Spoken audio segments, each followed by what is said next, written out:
What's up, we's Welcome back to Melina, the podcast where we take you down the yellow brick road of anime and have a look at everything it has to offer. As always, I'm Notorious, and joining you once again today after this intro is done are Shaun and Melina. It's another EX episode. This time we're covering some of Hayao Miyazaki's work at Studio Ghibli, those being Spirited Away, My Neighbour Totoro, Howl's Moving Castle, Kiki's Delivery Service, Castle in the Sky, and Princess Mononoke. Those are the Miyazaki movies we have covered so far. Obviously there's still Castle of Cagliostro, however that's not a Studio Ghibli work, and so I thought I would bring these ones together for listening to enjoy, since there's sort of enough for a bumper special of Miyazaki's work. So enjoy.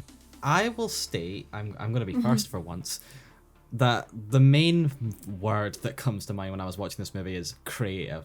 Because this is a very creative movie. Very, like, yeah, just in terms of style, fair. in terms of like story, it gripped me. Yeah. I had like a whole thing to say there, but it's completely gone out of my mind now. Help. I don't know what your. I am not in your mind.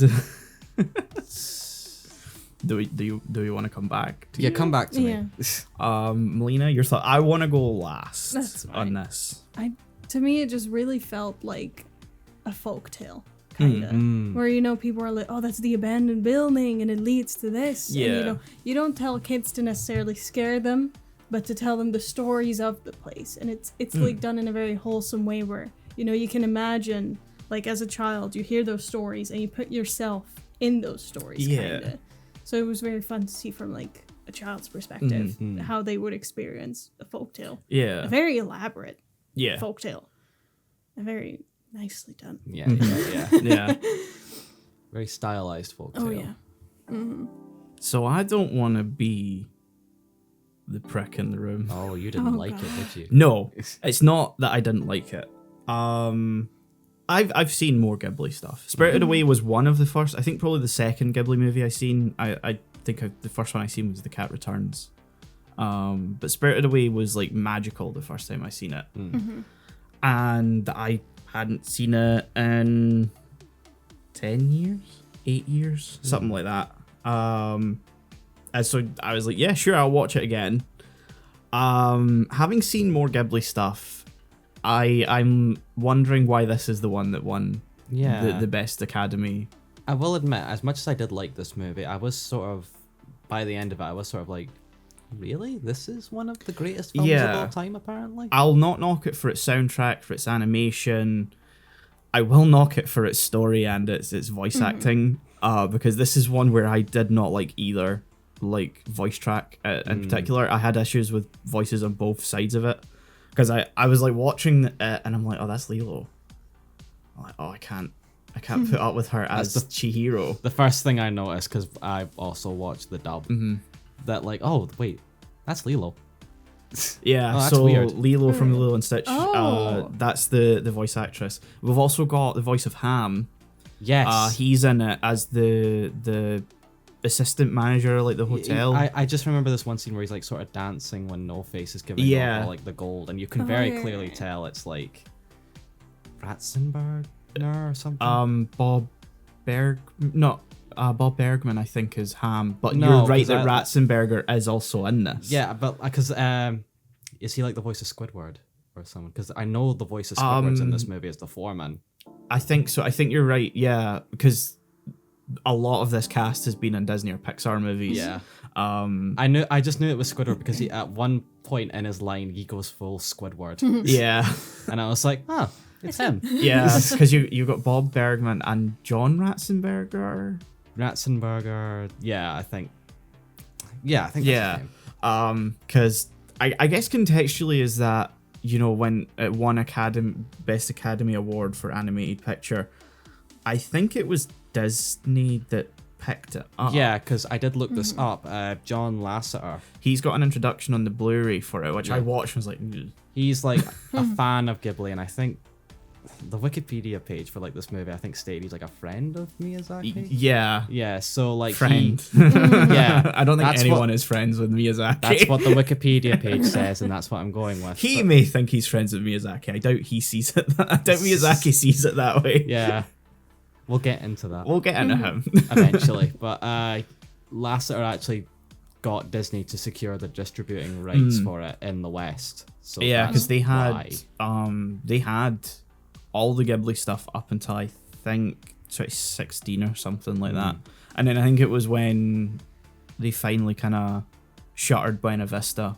Like it wasn't Buena Vista for years, but like officially, you know, still in an operational capacity. And then I think they kind of shuttered that, and Ghibli's now with G Kids in America, but we are still Studio Canal as far as I'm aware. But yeah, so whenever we watch the dub, it'll either be big stars or very noticeably Disney Pixar voice actors. And so yeah, when I was watching it, I was like, I don't dislike Leo's voice, but I didn't think it fit Chihiro. And so I jumped to the Japanese and I'm like, this works a little bit more. And then Haku started talking. I'm like, oh, for fuck's sake. Haku's voice for me in Japanese doesn't work, but his English voice does work. Yeah, like his English voice. I don't know who voices him in the I'm English dub. not It's someone 100% sure. like I know, but his voice does seem to fit. Yeah. Strangely enough, when it's like a sort of deepish voice coming out of definitely a child. He's got a much higher pitched voice in the Japanese compared to the English dub. Because I watched the Japanese version, and in the beginning I thought I was a girl, because his voice That's is fair. very Yeah, feminine. that's fair. Yeah. And you know, he has like a true, like kind of like a bob style haircut. So I was convinced he was a girl. For a split second Yeah. before he started talking, I was like, is that a girl? Or, Yeah. But, Yeah, they don't really make it clear, not that it's a problem or anything. It was just kind of confusing in the beginning because they don't mention it, and because it's a very feminine voice. Yeah. It was just weird. Yeah. Then you've got Master Haku as like one of the workers, like Haku-sama in the Japanese version. Yeah. Yeah. It's very in the Japanese one. There's no like gender identification of like that as a guy until I guess maybe Chihiro refers to him as he at some point in the I subtitles. think so, yeah. So I can see how you thought, you know, girl. Yeah. That's Not that fair. it mattered to the No, story at that's all. Really. I mean, it would have made for a very different impact in Japan if Haku was a girl. Going by like how those two characters end up in the end. The whole love story thing between them. Yeah. That's interesting. I wonder if Haku was maybe originally meant to be, but then now Miyazaki doesn't strike me as the type to even I go was for gonna something say like that. Miyazaki feels like someone who's like, no. Yeah, I don't think it would even cross his mind, because I know that, I think, was it when Marnie was there, it was originally meant to have a female counterpart to Marnie. I could be fucking totally remembering this wrong. There is one Ghibli movie that originally was supposed to have a gay couple in it, and then, you know, Miyazaki came in and went, fuck right off.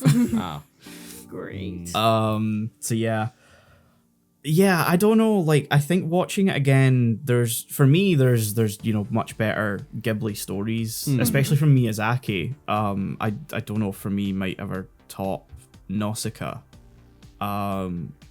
Animation wise, yeah, it is phenomenal, and just the overall creative design is fantastic. There's so much flair in every like single frame. I sort of had this thought in my head that like there's the phrase every frame a painting, but this movie is like the archetype of that phrase. Yes, it's very densely packed with almost in a similar vein as Akira, but Akira does it in a much different like capacity. We'll get into this when we talk about it, but for Akira, I was thinking more like if I turned off the sound, you could probably get the story just as well, which goes into other things. Which but we'll get get there. into that, yes. But I think, you know, I was mesmerized by what was going on screen, not so much what was going on in the story this time, to the point that you could tell me anything happened in that movie and I'd probably be like, sure. Probably. Yeah, sounds about right. Can't believe Chihiro killed them all in the end. I couldn't be like, sure, yeah, Probably. I guess.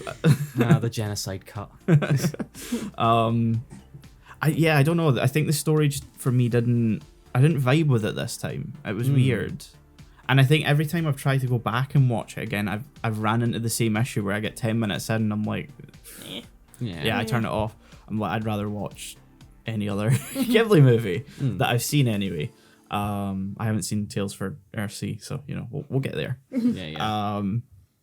Which was directed by his son and is apparently not very good. We'll get there. So yeah, that's why I wanted to go last, because like I don't want to be negative about the movie because there's a lot to love about it. You know, Yeah. like I said, the animation, the soundtrack by Joe Hisashi, it's phenomenal. You know, he's been working with Miyazaki since Nausicaa and just adds so much to Miyazaki's movies, and a lot of the emotional weight really comes from the soundtrack. I think for me anyway. And yeah, I don't know what else to say about it personally. It's a fun story because in the beginning you're like, oh, child, yeah, smart, don't go into Yes, the child. child. Yes, Don't go child. into the weird abandoned building, which as a parent you teachable moment, be like, Yeah. don't go into Yeah, abandoned but buildings. you got to remember, the parents take her in the abandoned Yeah, building. the parents are like the most very irresponsible. Yeah. They're extremely irresponsible and like to a point where like it's not realistic. I was convinced at the beginning of the movie, before they turned into fucking pigs, Yeah. that there was going to be like, when they entered or when they first encountered like the tunnel, were they under some sort of spell or something? I'm not 100% sure, because when they exit at the end of the movie, they're in the same place, but the building doesn't look the same. Because it looks like a facade of a, you know, like a theme park entrance originally. And then when they come out, it's just like a stone brick tunnel. And and I've never really understood what the, you know, larger implication of that is. I mean, there's also like the whole point they make where like the car looks like it's been there for a while. Yeah, the assumption for me is that time has passed, but then the facade just wouldn't change that drastically. Yeah. Like it wouldn't become an entirely different tunnel. It also looks bigger as well. Because how much time passed technically? Because I was thinking 5 They never really actually say. Yeah, like It's left kind of vague. They notice the car's covered dusty. and leaves and stuff, and like the grass and trees have grown a little bit. But all they mention is like, oh, we gotta go get the movers at the house, and then the film ends. There's no real kind of definitive. Yeah. I just was left thinking like, but the movers. yeah. Like, have they finished moving and they're not concerned? Yes. The owners of the house haven't shown up. I mean, not really the point of the movie. No, It'd but be a it's a very different question. movie, yeah. It's very much like, I think, taken from the point of view of a child. Yeah, it's Oh, very yeah, much yeah. Chihiro's perspective. Yeah. So like for a kid that they'd show the passage of time as like moving like that, even though it's probably not that Yeah. dramatic. Yeah, I don't know the sort of... I don't know what the larger thematical kind of aim of the film is. Is it a coming-of-age story? Like, to me, it's not entirely clear what it's aiming for. I could make interpretations, but like I wouldn't say it's definitive. Like my good way to put it. interpretation would be that like this is, as she's like growing up, this is her last big childhood adventure. Yeah. But that's Quite again. the traumatic adventure. Oh yeah, I know. But like, I can't think of any other theme it's going for if it has one, Yeah. other than like, you know, magic shit. Yeah. Because usually when I watch these sort of things, and usually when I watch Ghibli movies as well, it's like I can usually discern what the overall, you know, thematic journey is, whether it pertains to the main character or an ensemble cast. But here I was just like, okay, so she's there, her parents are pigs. Oh, now she's in love with a dragon. What the fuck's Her going name's been stolen. on? Her name's been stolen. Yeah. Which is funny because her name goes from Chihiro to Sen, which I guess is probably to do with the way her name's written.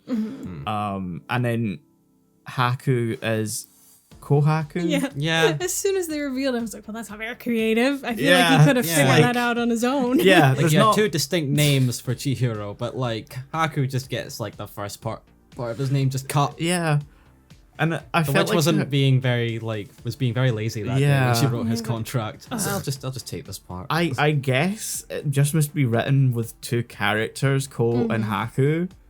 And I guess you can't really derive too much from it, but like, surely there's another reading of Haku, because Oh, like yeah. every Japanese character usually has more than one way of being pronounced. Whenever I think of stuff like that, I always remember the scene from Death Note multiple scenes actually where Light introduces himself and has to explain how to write his name and then how to pronounce it as well. He's like, it's written with the character of Moon and something else, and it's pronounced as Light. There you go. It's not Moon something. Yeah, that always, because I was sitting there and I'm like, who the fuck is Haku? Because I couldn't remember as he Chihiro's childhood friend. It's hard to figure out. And then it's like, no, he's the river that saved her, and I'm like, I'm sorry, what? Yeah, that threw me for a fucking loop. I'm like, where did this fucking river come from? Suddenly so abstract. Yeah, and like I get he's a river spirit, I suppose, but then I'm like, bonk. But then, like, you know, he's a dragon.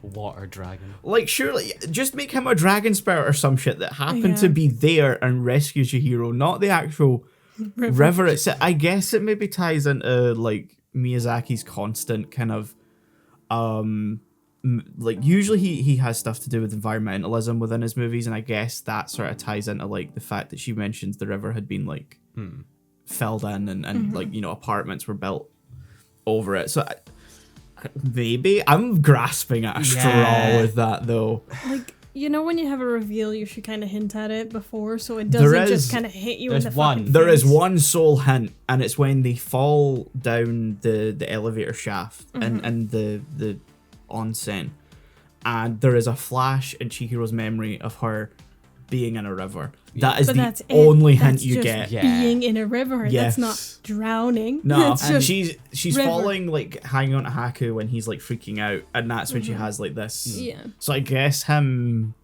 being aggressive reminded her of the waves. Ooh. Yeah. There is one line he says at the beginning of the movie. This is when we first meet him as well, where she's like, "Who are you?" And his response is, his response, I can't remember if this is like the exact lead in, but at one point he says, "Oh, I've been watching you since you were very little." Yeah. Fucking creep. Yeah. To which I was like, "Oh, stranger danger." Yeah. Yep. He's like, "I don't know you." No, is it she? He's like, "You don't know me, but I remember you," and I'm like, "Whoa, Oh, no. Ugh. Yeah. And like, because he's not presented as being that much older than her. No, Nah, I was exactly. imagining like the same age. So it's not like he's, you know, been dead or something. Or, you know, wandered in there a long time ago. So like, if it's a childhood friend, she'd surely remember it, but a fucking river spirit. Like, I guess it ties into the overall, you know, vibe, but like, you know, the movie that's a lot to do with spirits and folklore, kind of tales from from Japan and stuff. So I sort of get it, but fuck me. It's kind of a dumb. Yeah, it's not really great. Nah. And then she just kind of goes home. Yeah, and that's it. That's it. Yeah. So, No Face is like the icon of this. Ironically, the face of the movie. Yes. Yeah. The very much every piece of merchandise you'll see for Ghibli, No Face is going to be somewhere. People have him on his phone case. They have plushes. Walk into any anime store in the UK, there's going to be either Totoro or No Face. His face. Yes. I forgot he was in this movie, and so when he popped, I was like, "Oh, hey, it's the thing. It's Yeah. the anime thing." And the thing is, everyone adores him. Everyone buys those plushes, those phone cases, and you watch the film and you think, why? Yeah. He just goes. He just eats people. He eats a frog and steals its voice. Steals Yeah. his voice. That frog was my favorite. I was so upset. I was like, how dare you? He's just bouncing along doing his job, and like then how- suddenly gets eaten. I like how when No Face leaves the onset and he's like walking along the train tracks, throws him up, and the frog's just like, well, better get back to it. Yeah. It just swims off and it's like, hold on, what? You took all that time out my break. I gotta make up for it. Pops away. Yeah, watching it again, I'm like, why is everyone in love with this character? I couldn't take it seriously. Just the fact that he can only go. That's not really the point I'm trying to drive here. No, I couldn't take him seriously. He's the a giant character. monster that eats people. Yeah, like at for the a good beginning, I chunk was sort of it. seeing it like, okay, he's a sort of cute character. I Yeah. guess. But then he goes on a rampage. Yeah, he just Just starts num-num. eating everything and Giving eating them people. gold, and then he tries to give Chihiro gold, and she's like, "What the fuck am I gonna do with this?" And he's like,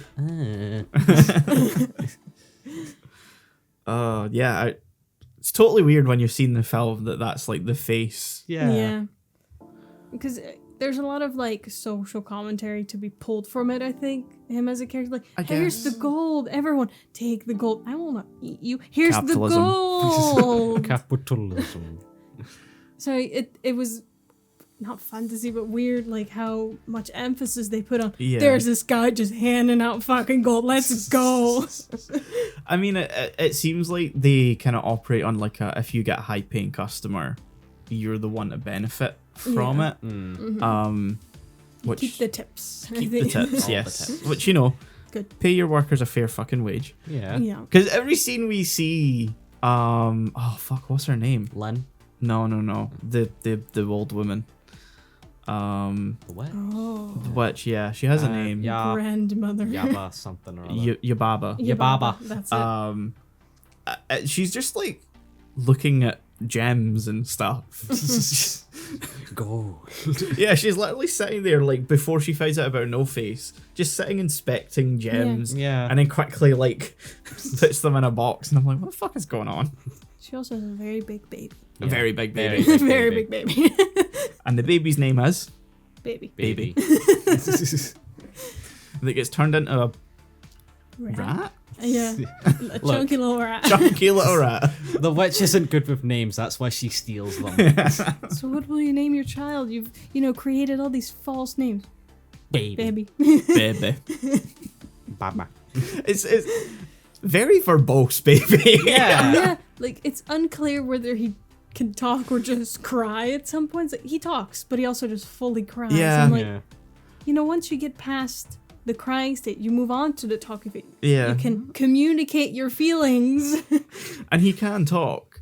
Because at the end, he like finally turns back into, Big big baby. baby. And he's just like, mother. I wish for you to cease your tyranny. But it just makes me think, was he ever a small baby and he just grows exponentially as a baby but doesn't age? I like to think the witch was just bored one day and was like, Big baby. baby. Yes. Because she doesn't really take care of him well. She's just like, No. shut the She just- fuck up. She throws him in a room and then when he cries, she just sort of, shh. Yeah. She doesn't let him go outside either. Because something with illness or Germs and stuff, germs, yeah. Yeah. He's a Which big baby. Chihiro's response is to rub blood Yeah. on him. Yeah. Yeah, look, germs, cry about it. Oh, God. That is a very realistic response for like a 10-year-old. Yeah, Yeah. it is. Oh, I have blood in my hand. Here, lick Take- it. Like she tries to like sort of be like, can you just let me go, please? And the baby is like, no. So Yeah. she's like, all right, fine, fuck it. Here's germs. I totally expect if she didn't have blood in her hand to just look at her palm and go, "Ugh." You just spit on Yeah. it and blah. Yeah. Big baby. Big Baby. baby. I have to, like, you had the big baby which turned into a rat, and then also you had the fly, Yeah. which made the sound of a mosquito, and I hated it. Yeah, it looked like a little crow. Yeah, like a tiny, tiny crow. Yeah. And it was carrying the big baby rat, which is now small chunky rat. Ratus. Yeah, but it was carrying that, and it didn't sound like it sounded like a mosquito. And I Yeah. suppose maybe he's mosquito sized, but boy, is that bothersome to me. Big chungus. Chunky baby. But it was a nice experience. I do think that when you do watch it multiple times, it does get old. Oh Yeah. yeah, Quick. absolutely. But for a first time watch, it's an experience. Yeah. I There's- can't imagine watching it like more than maybe one or two more times. Yeah. I think this is my second time watching the film.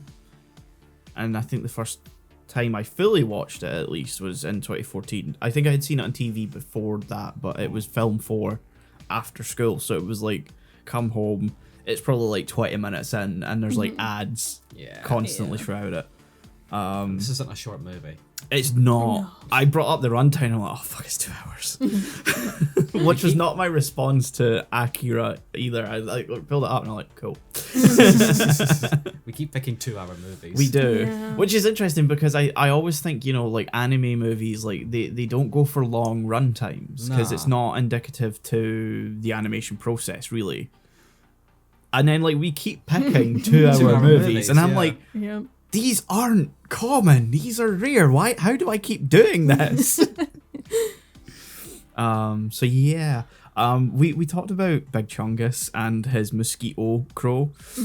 We forgot about the 3 head boys and turning into a big baby. Yeah. Oh. I like those guys. Those guys. Yeah. Yeah, they turned into Big Baby when Big Baby was Chunky Yes. Rat, and the mother didn't notice. We could make a musical artist and an album from these. Chunky rat. Like I that was like a big point of the ending. You didn't even notice your big baby was gone, lady. Like, well, it's a big baby. Like, it was known to cry about shit. Yeah. As long as it cries about shit, no parent's gonna be like, "Oh, it's not my big baby." Yeah, like and the time we see her interact with him, he never speaks. It's only when he like arrives again, he's like, "Mother, I wish you to cease this tyranny of Chihiro, my friend." All right. She's like, "A bet's a bet, motherfucker." Yeah, but I want to.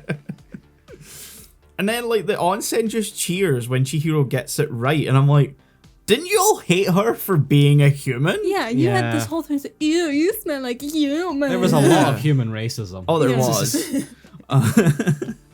Even from the characters that looked very human. Yeah, I Yeah. was like looking at Lynn, and like there's a lot of the sort of onsen workers are definably not human. Yeah. Um, There's like frog spirits. not just that, there's- but even the ones that look vaguely human, they're Circular They've got a style. eyebrows. it's the eyebrows that get it Yeah. away because it's like a there's a certain Japanese like spirit thing, I think related to an animal, Yeah. but very definably still not human. But then you Yeah. have Lynn, Who is who straight is up human. definitely a Yeah. human. Yeah. Like she is adult woman. Yes. Yeah, like they walk up to her and, "You smell like human." I'm like, well. Well. Yeah, she's It's just kind like of don't a get human trait. Yeah. don't get your human smell on me. I was like, bitch, you are. Yeah. Yeah. Like are when she human. walks into the boiler room, she's like, "Oh my god, a human!" And I'm like, "Have you looked in the mirror?"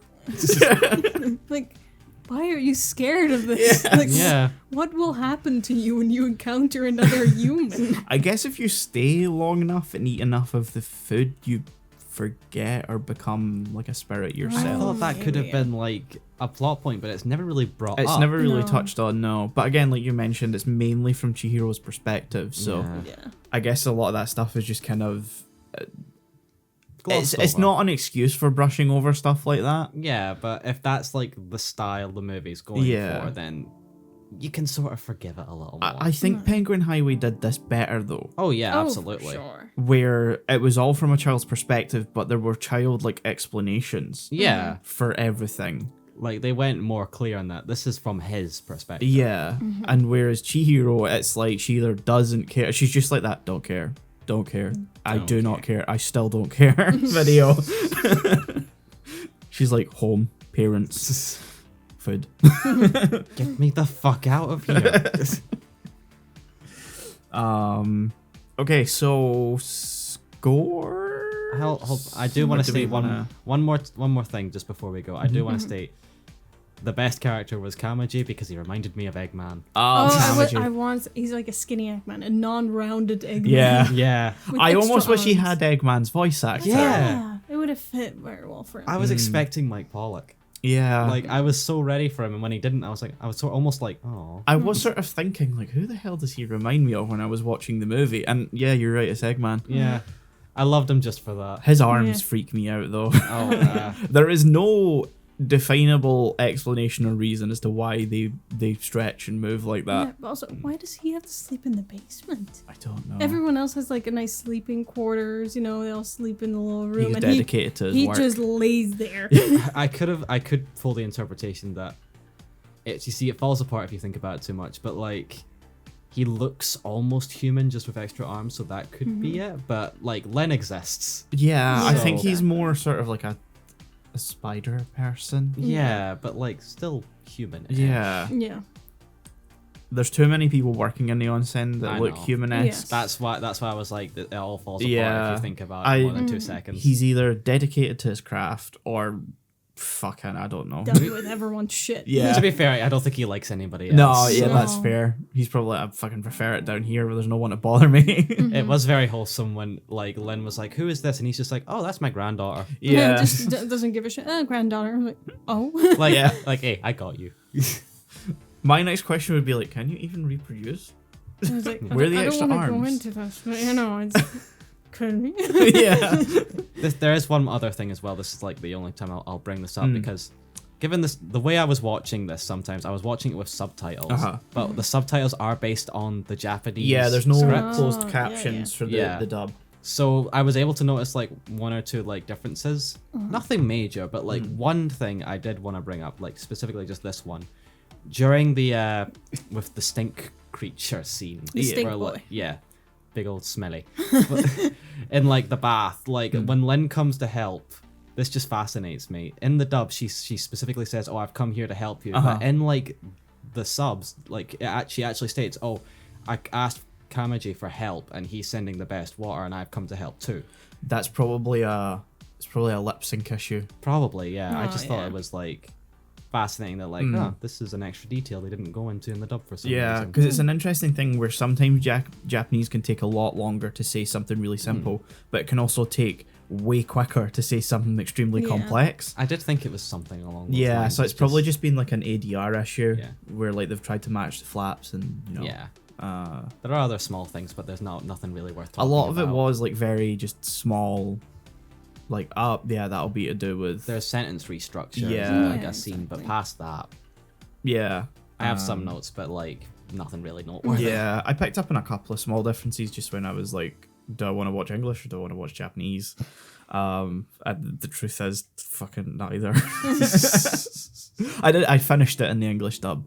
That was the less annoying. The least aggravating. Yeah, and mainly I think it's I don't know if it's the Blu-ray or if it's just like an issue with the audio itself.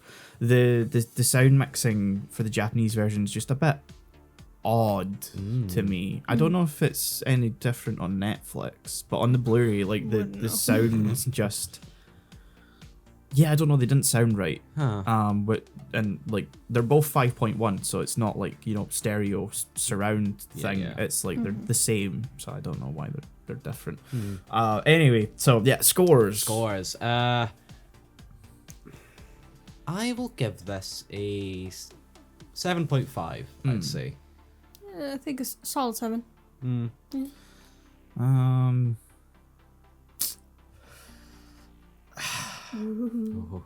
You can be controversial. It's Yeah. okay. It's your opinion. As much as I've said all I've said, I can't bring myself to give it anything lower than an 8. Purely because I know the craft that went into it Okay. and the sort of defining point it was for, because there's so many moments and we'll cover this when we come to Akira, where anime in the West has like had an impact, and Spirited Away is one of them. Oh, absolutely. And so I think there's part of what I take into account when scoring things is not just my vibes, but like what was the context around this. And for me, not Ghibli, but Spirited Away, yeah, I can't bring it lower than an 8 just because it's a very important film. yeah. As much as I watch it and I'm like, why? It has its place. Yeah, Yeah. yeah. I'd say that's a valid reason. 2 points off for the story and sort of weird love story Yeah. between Haku Yeah, and they didn't Chihiro. need to push a They love really story. didn't Yeah. need to. It could have been wholesome enough. I was the river. Like, Yeah. Yeah. Sure. Plus she's like 10. Yeah, like Yeah. You don't they need keep that. pushing love as in it's like a romantic Yeah. thing. Like these are children. Yeah, they don't need this. This is Yeah. a children's movie. No. And maybe that's a cultural thing for Maybe. us. Yeah. Where we are very much, if you mention love, it's very much a romantic thing. True. And culturally in Japanese, maybe it's like It's more of a mix. I more of guess? a either a familial or Yeah. a kind of just a friendship thing. But Yeah. then there's too much romantic subtext within the film, I think. Anyway, that's enough about Spirited Away. So 7.5, 7.5. 7, 8. Fair enough. Yeah, that sounds right. Sounds about right. God. Totoro. If they could do it as cinemas, Yeah, you can exactly. do it here. Props to that opening scene. Perfect pickup. Oh my god, yeah. Like, what a Yeah, what the a opening complete credits. Like, shift. imagine you're still tear streaming, Yeah. and that happy-go-lucky little opening. Totoro. You just. Oh, It's like yeah. going from Schindler's List to a fucking Kirby game. Yeah. Like, what the fuck? Yeah, that's a fair comparison. Or like Oppenheimer at Maybe, yeah, you know, beyond brand in this There's a month reason of, they say to watch Oppenheimer first. in this month of summer. Oh god. It's just such a nice It's pick me up after that. It's the Yeah. perfect feel good after Uh-huh. despair. Yeah. Because when I first watched Totoro, I thought, yeah, it's fine. Yeah. But watching it after Grave of the Fireflies, I'm like, Yeah. oh yeah, this is fucking great. In a weird Yeah. way, you kind of need to watch Fireflies Yeah. and then this. I watched Totoro the day after. Like, after I just had a long day, I was like, Same, yeah. Yeah. So I think that feeling of it hit less for me, where I was like, I need to pick me up. Because I'd Yeah. already mentally recovered. If I hadn't watched Grave of the Fireflies like late in the evening for me, which is when I usually watch this stuff, I totally would have put Totoro on like, Yeah. right after because I remember like I need Yeah. A little something, something. For a film called My Neighbor Totoro, There's Totoro very is fucking little Totoro. Yeah. We talked about this because we're Yeah. always like, let's just, we don't really give our full thoughts, but just small comments. And we're both like, well, there's not a lot of Totoro, is there? you know. But to be fair, do you want more Totoro? Because he is just dead behind the eyes I the I entire love time. how just so disconnected from humanity. Yeah, no, I wanted more. Less cat bust. no, I want more cat. I Bus. love Cat Bus, but every time the door opens, I'm like, ha! Yeah, he freaks me out, and I feel so Yeah. scared every time he's on screen. But I want more of him. No. Her, whatever. Like, I know I'm not the target audience, but the cat bus invites too many fucking questions. No, what? I had no. No seatbelts in the cat bus? Have you seen a That's the bastard first ghost? thing you said to me like, on the train, and I had the same reaction of you. Why is that what you're focusing Yeah! on? Have you ever been on a bus that's had seatbelts other than like a stagecoach type? No, not a stagecoach, but like a coach type thing. All buses in the Netherlands that go on the highways are legally required to have them. And this is 1950s Japan. Where's the highway? Rural Japan. Still! Can I just do you say, see by how the way- fucking fast this cat bus is? Can I just state, by the way, just to like go on this topic now that I remember, I didn't realize this was in the 50s. Yeah, 1950s. I thought this was modern day, No. like modern day 1988. It Yeah. prompted me to look it up when she went to the home and had that like 1920s The phone. Okay, the phone, yeah, did give me a sense. Yeah. Is that right? But I thought it was just like you know, rural. They're very area. rural, yeah. Yeah, I thought that was just like the style. No, I think the reason I was questioning it was like there's clearly a lot of telephone poles and power lines. Yeah. And then they have a phone like that and they don't have a phone in their house. And I was like, That's the transitional period. Yeah. Anyway, yeah. Sorry, the cat. yeah. And, this entire movie, vehicle safety is not taken very seriously. It's don't think that's- 1950s post-war Japan. Elena, I don't think that was the message of the Did film. you see the opening scene? They're under a desk. That's just, they're moving stuff, and they're like, where should I put my kids? Oh, I could squeeze them in the front. To be fair, Or I put them in the back. to be fair, that just sounds about right for just moving in general. Yeah. No! Yeah. Do you remember the opening of Spirit Away where she's just lying in the back seat and there's Yeah. a bunch of stuff in the back of the car? Yeah. Why is this so prevalent? What in Japan? They're like, just fucking chuck it in. Because, Again- it's an animated movie. We've got to get those moving vibes. Yeah. It's like at the start of one of the Pokemon games where you're just in the back of the moving truck, Oh, yeah. and like you're just like, oh, why was I in there? And like the game explains, oh, you just like going there. I think it's something like that. Yeah. I think so. Jesus. But yeah, that's not odd to us for buses to not have seatbelts. Yeah, that's pretty standard. We came here on a bus with no seatbelts. I know, but it doesn't go on a highway, so it's fine. Can you ride your bike with no handlebars? What? Elaborate. Please. The Logan Paul song. I don't know. What? You don't remember this? No. I vaguely remember. I didn't want. I purposely remember trying to avoid it as much as possible, so I don't know. Oh my god. We're not asking you to search it up. What the hell is this? Wait, where's the? Oh god, there he is. There he is. Oh, you mean like so? Yeah. Oh no, yeah, I can do that. I can't find the clip, but there's like one where he's riding like a person, like she's like, you know. She's the bike. Yeah. Yeah. Yeah. Okay. No, yeah, I not the point we're gonna make, but I could ride a bike without handlebars. I mean, so can I. Yeah. I Back could to Totoro. Yeah. Sorry, intrusive thought one out there. yeah. Who? We're professional on this show. Yeah. Like I liked how connected this movie felt to me, Spirited Away. Like Yeah, I the get dust, you. the dust bunny Oh things. yeah. They immediately, I was like, I've seen these before. Yeah, I think they're called soot sprites in Spirited Away. Yeah, They're like the dust bunnies. I was, And I thought so. Yeah. I actually, I was contemplating whether to like watch the subbed or dubbed. I ended up going on sub, but there was a small part where like I listened to the dub back on like certain lines, and they called them suit sprites in the dub. Oh, okay. Oh, okay. So I was like, oh, neat. I was wondering. Yeah. So, but like in the subs, it's just like dust bunnies or like soot spreaders yeah, or yeah. whatever. Yeah. You know, neat fact. Yeah. Neat little things Neat they little are. thing, No, yeah. Neat little things they are. We need neat little facts in this episode after the fucking despair earlier.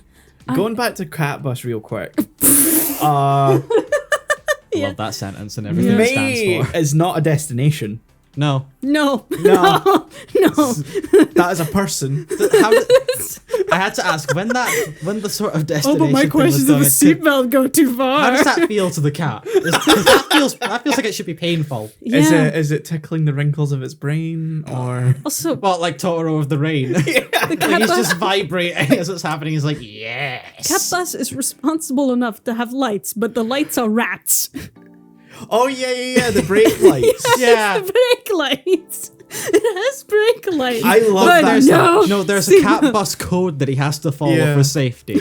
You may not understand it, No, okay, but yeah. he has it. Okay, I'll trust him on that. Yeah. Has he gone through his training or?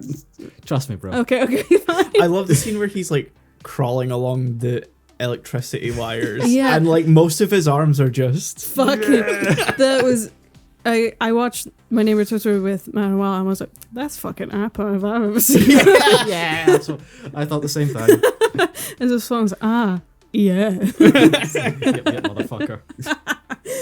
When I saw like the legs just sort of doing that sort of T pose, I was like, oh my god, he's styling on the little girl. That bastard. As soon as little girl got lost, my first thought just flashbacks to Grave of the Fireflies. You are not killing another Yeah, I child. was like, You not are again. not killing another child. I had that Incredibles clip of Mr. Incredible being like, not again. I'm not strong enough. I was watching it and like when it started and the mother's in hospital, I'm like desperately sitting there like, does she die? Yeah. I can't remember. I was like, they're at it again. I can't do it again. They can't keep getting away with it. I had like my finger on like the time bar and I was like, I will skip. Yeah. I have to. I'm not doing it Yeah, again. I am not afraid. But it's overall very sweet, I It is think. very in the way sweet. that This it is does that. the happy ending. It does make you think she's drowned in a pond, but then raises more questions. We also discussed this. Yeah, they find the sandal, which isn't hers. Not hers. But you know, when they find out it's not hers, they abandon the search. Yeah. And they're I'm like, like, this is the only Wait. this is the only part of the movie I'll say is just flat out stupid. yeah. And then There's- as they stop doing this, like, have you contacted the police by any? No. Get Taggart. What? Yeah, get Taggart, because there's been a murder. Yeah. Like, guys, there's still a child possibly missing And here. you're like, well, if she's not in the pond, I don't really give a shit. It's my pond. My Like, guys. Guys. I also Who like how they found call them? a river that seems to run through the village a pond. Yeah. Yeah. You know, maybe Translation? different translation errors, Yeah. something like that. Maybe. There are times where like the subtitles feel a bit okay. Yeah, because like no, that's true. yeah. obviously like a lot of the time like the little sister is saying Oni-chan, but like in the subs they just say the name of the Yeah, I sister. noticed Yeah. that in Grave of the Fireflies as well. Yeah, yeah. So I was, you know, translation. I get it because like I think a lot of complaints that people level towards anime when it comes to like translation, if you're watching like non-Ghibli stuff, and I think the reason they do this in Ghibli is probably because it's a larger demographic that it appeals to, is people are like, no one talks like that when they translate it to like Big Sis. Yeah. Yeah. And it's like, well, no, they don't, but in Japan they do. It's So It's just the we kind of culturally, kinda language yeah. and the culture. Yeah. It depends what you value more in your translation, I suppose. Yeah, you've got there's like Yeah. when you're doing a translation, there's got to be a balance of like language localization and authenticity. For Ghibli movies, I can really understand this because I don't think there's anything too complicated in it where like I think any of those would be beneficial to it. It's not like Penguin Highway where him calling her One-chan the entire time makes sense as a translational thing. Like it makes sense for the film. Yeah. So like unlike some other stuff we watched where it's maybe been, you know, critical to understanding relationship context, I don't think it's that big a deal in No. Ghibli You get movies because it's always family. Yeah, exactly. Also, I want to give props to Anime Dad. He's fun. Oh Yeah, yeah, he's a bro. he's just cool.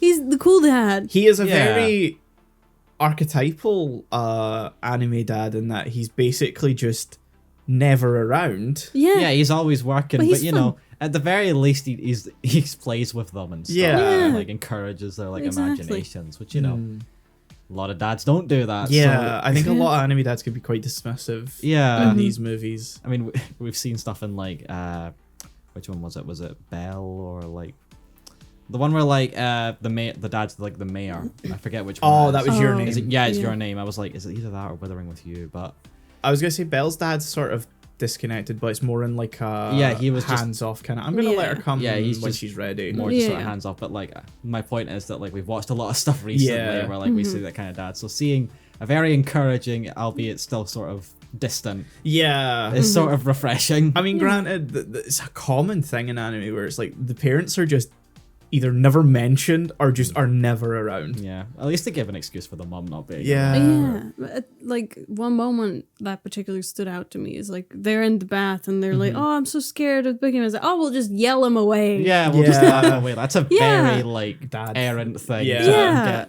And you know that kind of shows like even though he's busy and he's got so much on his mind, you know he's He working. still takes care of them. Yeah, he still takes care. He's a good dad. Can Yeah, we talk yeah. about how they've just moved in and the fucking state of his office? Oh my yeah, big time. god. Dude is not organized. No. Honestly, respect. I was looking at it like, did you just pull them off the truck and put them in there with like were the books there? Did you just tie them all to the shelves and just shove them in? And it's like, That'll do. because this is messy as fuck. Respect. My guy. God, it's difficult moving takes time. Yeah, you know? yeah. It takes a while to settle in fully.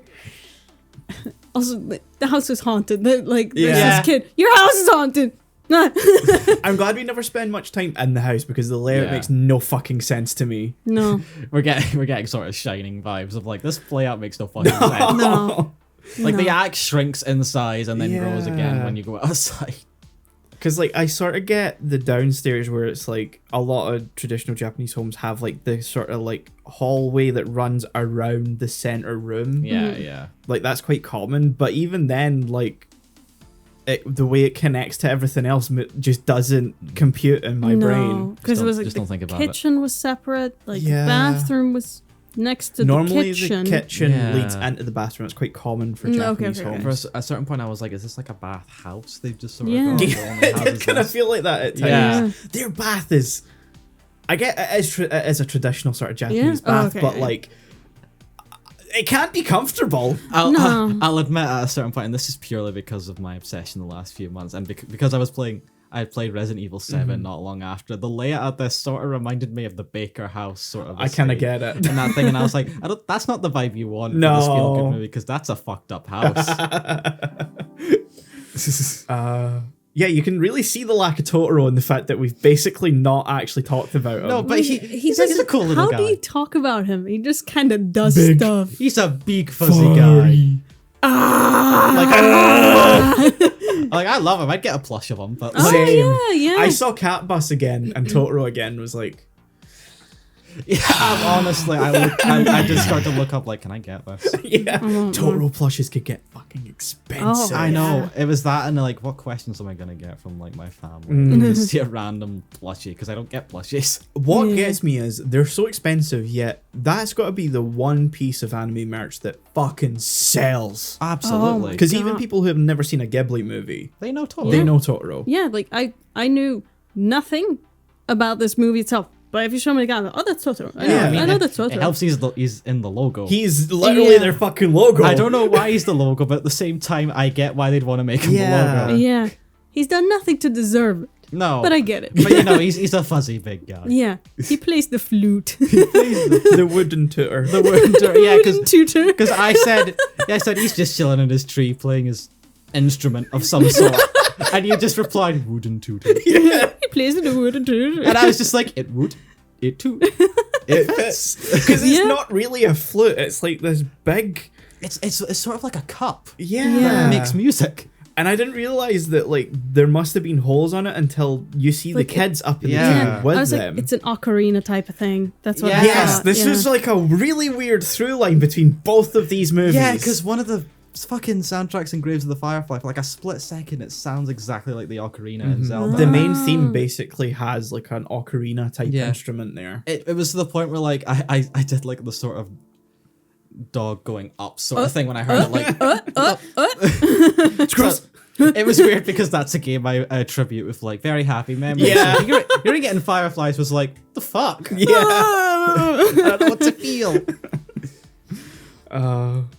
Totoro's a fun movie. It Yeah. is. I think my favorite sequence from the entire movie though is the bus stop, where they're just standing. Yeah, It's that just whole such a nice sequence. Yeah. scene where like they're waiting. It's it's perfectly paced. Uh-huh. Yeah, exactly. Because you sort of feel all their emotions with Yeah. them, and like, Yeah. oh, he's not here yet. He's not Yeah. coming. Is he? Is he? Oh, he's not on the something bus. happened? That's weird. Mm. Like, there's that sort of back in your head thought of, did something happen to Yeah. him? But, Yeah. like, at the same time, probably not. Mhm. But then you see this brainless numpty. Then Totoro comes You in. just see the feet. He's also a pluviophile, like A what? crazy. What? A pluviophile, someone who loves rain. Yeah. Oh, okay. I was like, Yeah. is it related to that? How the fuck did you pull that word out? Like, I don't know. How do you know English better than us? yeah, you can't pronounce half of it. Yeah. Byron! I love that he comes in with a leaf on his head. Yeah, and she's just like, nah, my dude, take this. No, you take the umbrella, and he's just like, look. It looks like he's about to eat it. at one Yeah. point. Yeah, And she's and- like, no. I love the way he just sort of gradually turns it around and he's just kind of holding it. Yeah, in front of him.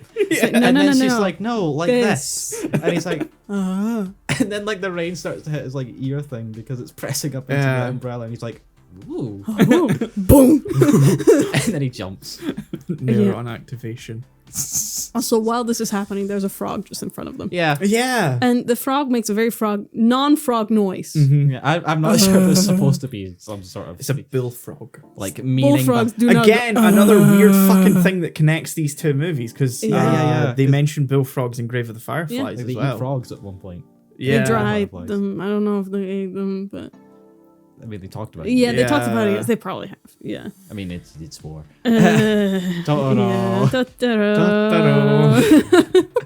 It absolutely threw me because there's like the opening sequence like during the credits. There's the song, but then the credits start and I'm like, they just went for the full city pop vibe here, Yeah.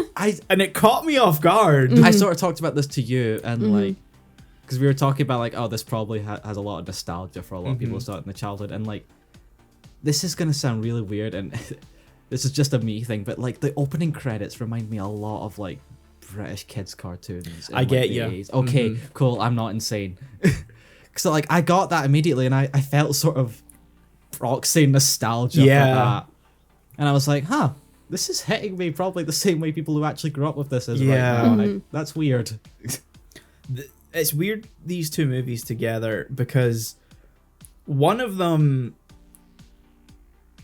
is absolutely, Disney of Japan. And then the other one makes me loathe that is a thing that people attribute to Ghibli. Yeah, exactly. Yeah. I actually thought about this right after because it's like it's very much an oversimplification. Yeah. That doesn't really fit when you look into it. Because but- I'd say, like, sure, we've only watched Spirited Away before, and I've watched, like, quite a few Ghibli movies at this point. I'd say Totoro is really the only one yeah, that like, falls into, like, like Disney Spirited vibes. Away. I mean, a little bit, but like, I wouldn't have called that like Japanese Disney No. even then. Even when it has fucking Lilo in it. Yeah. I feel like Spirited Away feels weird to say, but had more storyline. As you had to Yeah. really know a lot of stuff. Like there was a lot more heavy Yeah. themes in it. Yeah, and you really had to pay attention to this. Well, I feel like with Totoro, you can just kind of lay back and Yeah. just watch. There's no underlying themes. Do not look too far into the cat Well, bus. You're just having fun. It is Yeah. sort of about environmentalism. Yeah, A lot but of Miyazaki's movies end up being like that. that's like an undercurrent. Yeah. thing that, like Yeah. you can go for the. Movie It's just way more fine. subtle than Nausicaa, that's for sure. Oh, which just absolutely. fucking beats you over the head with Yeah. it. Care about the environment, motherfucker. And there's that whole like sort of obvious like Shinto inspirations and stuff of like the shrines and like the spirits Yeah. and stuff. I quite like Ghibli movies as like an introduction to Japanese culture. I Absolutely. think because Yeah. they can sort of help you.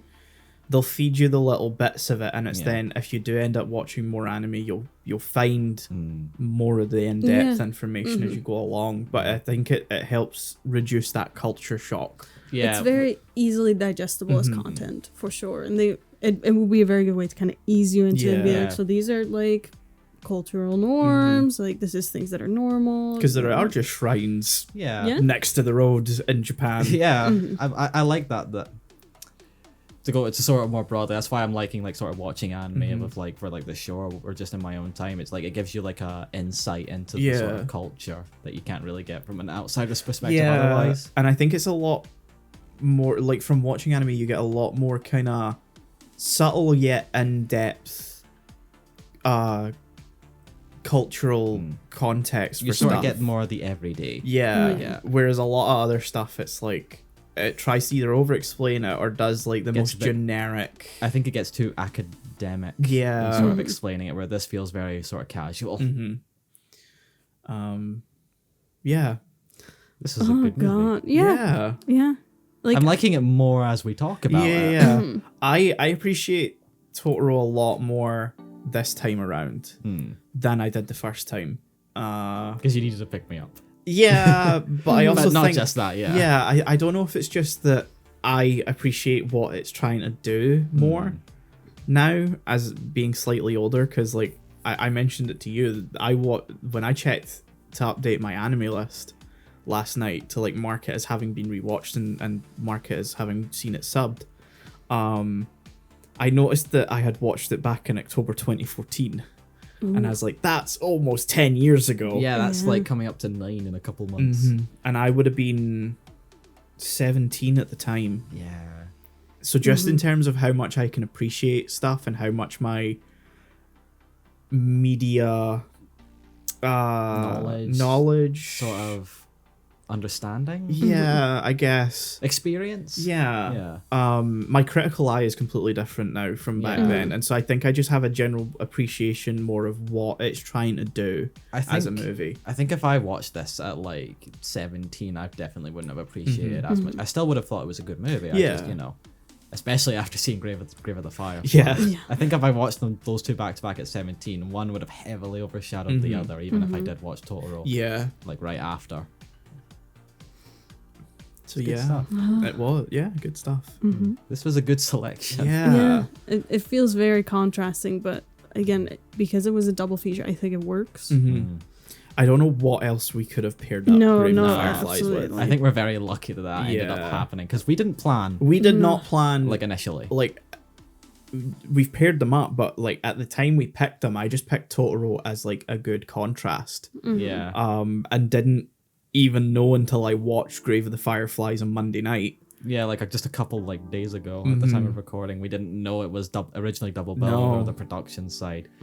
So that's fucking wow. Yeah.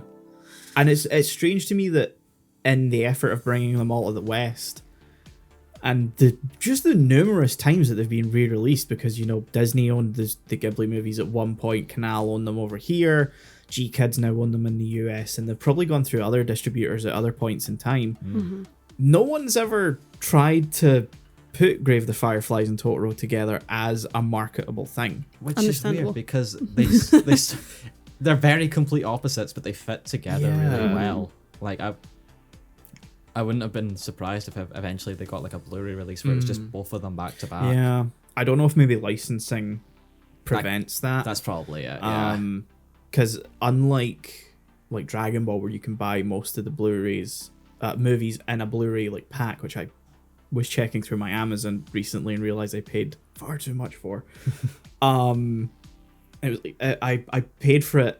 I didn't realize at release. I bought it when it came out, and it was £80, and now you can get it for like 20 or 30 for 13 You got movies. scammed. I got fucking scammed. And you know the funny thing is, I bought them back in like 2017 or something, and I fucking haven't watched a single one of them on Blu-ray yet.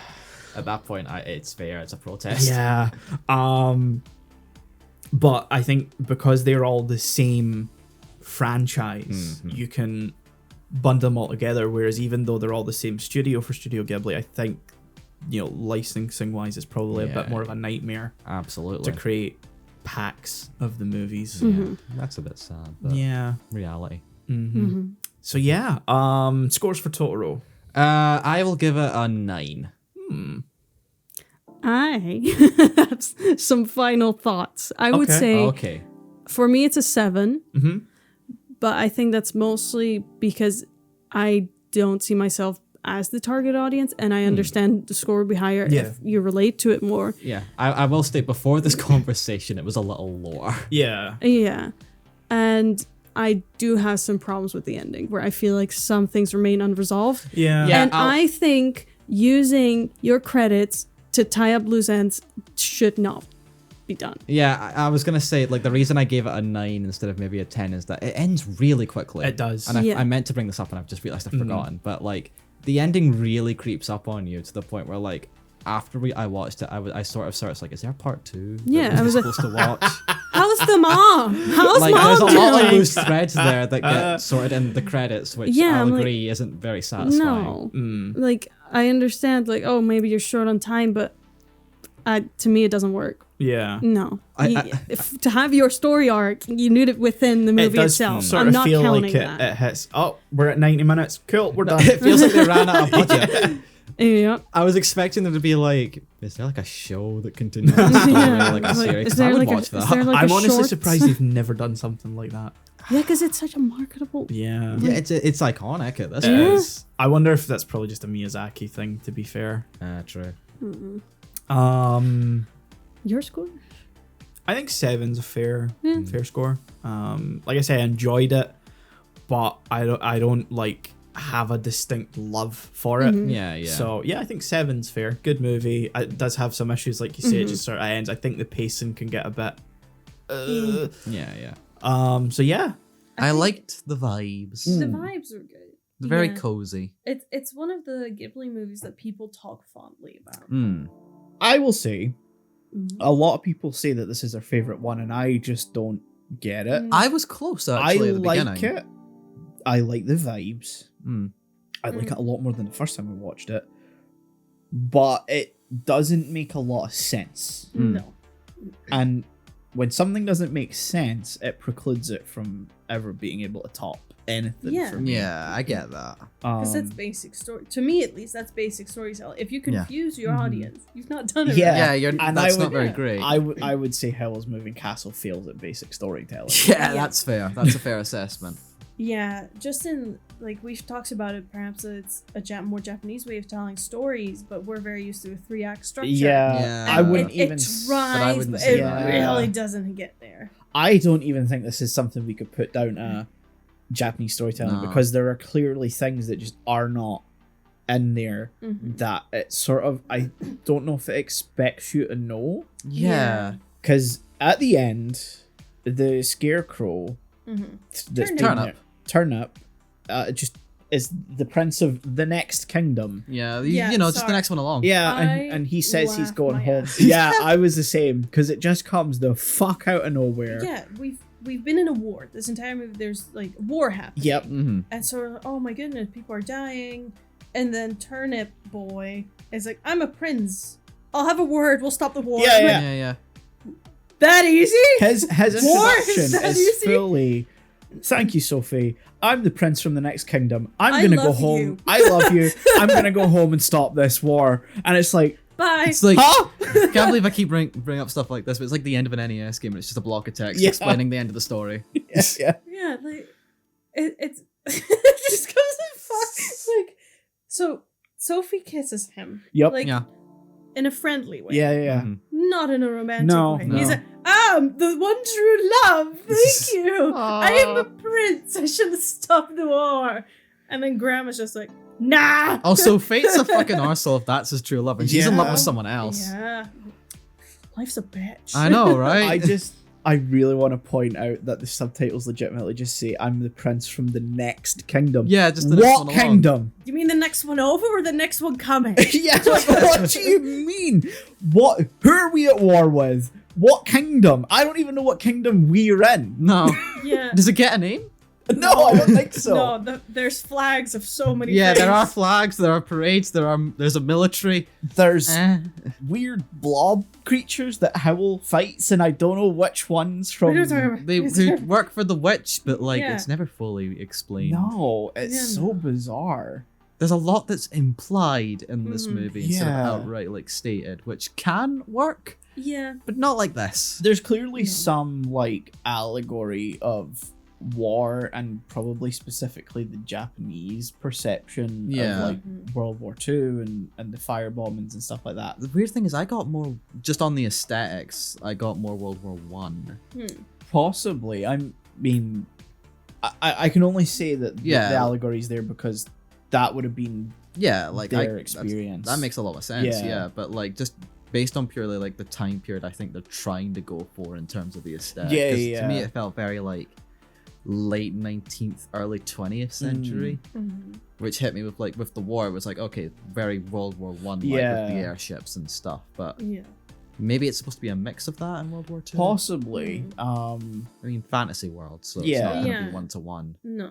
The only reason I bring up World War II is because Yeah. they weren't involved in World War One. So Yeah, it's yeah. like- Well, they were, but to a much smaller extent. And you know, it has less significant impact on where Absolutely. the country has gone. Yeah, which is why it's from then. completely understandable. Yeah, I was just Mhm. going off just the aesthetics of Yeah, the yeah. movie made me think that.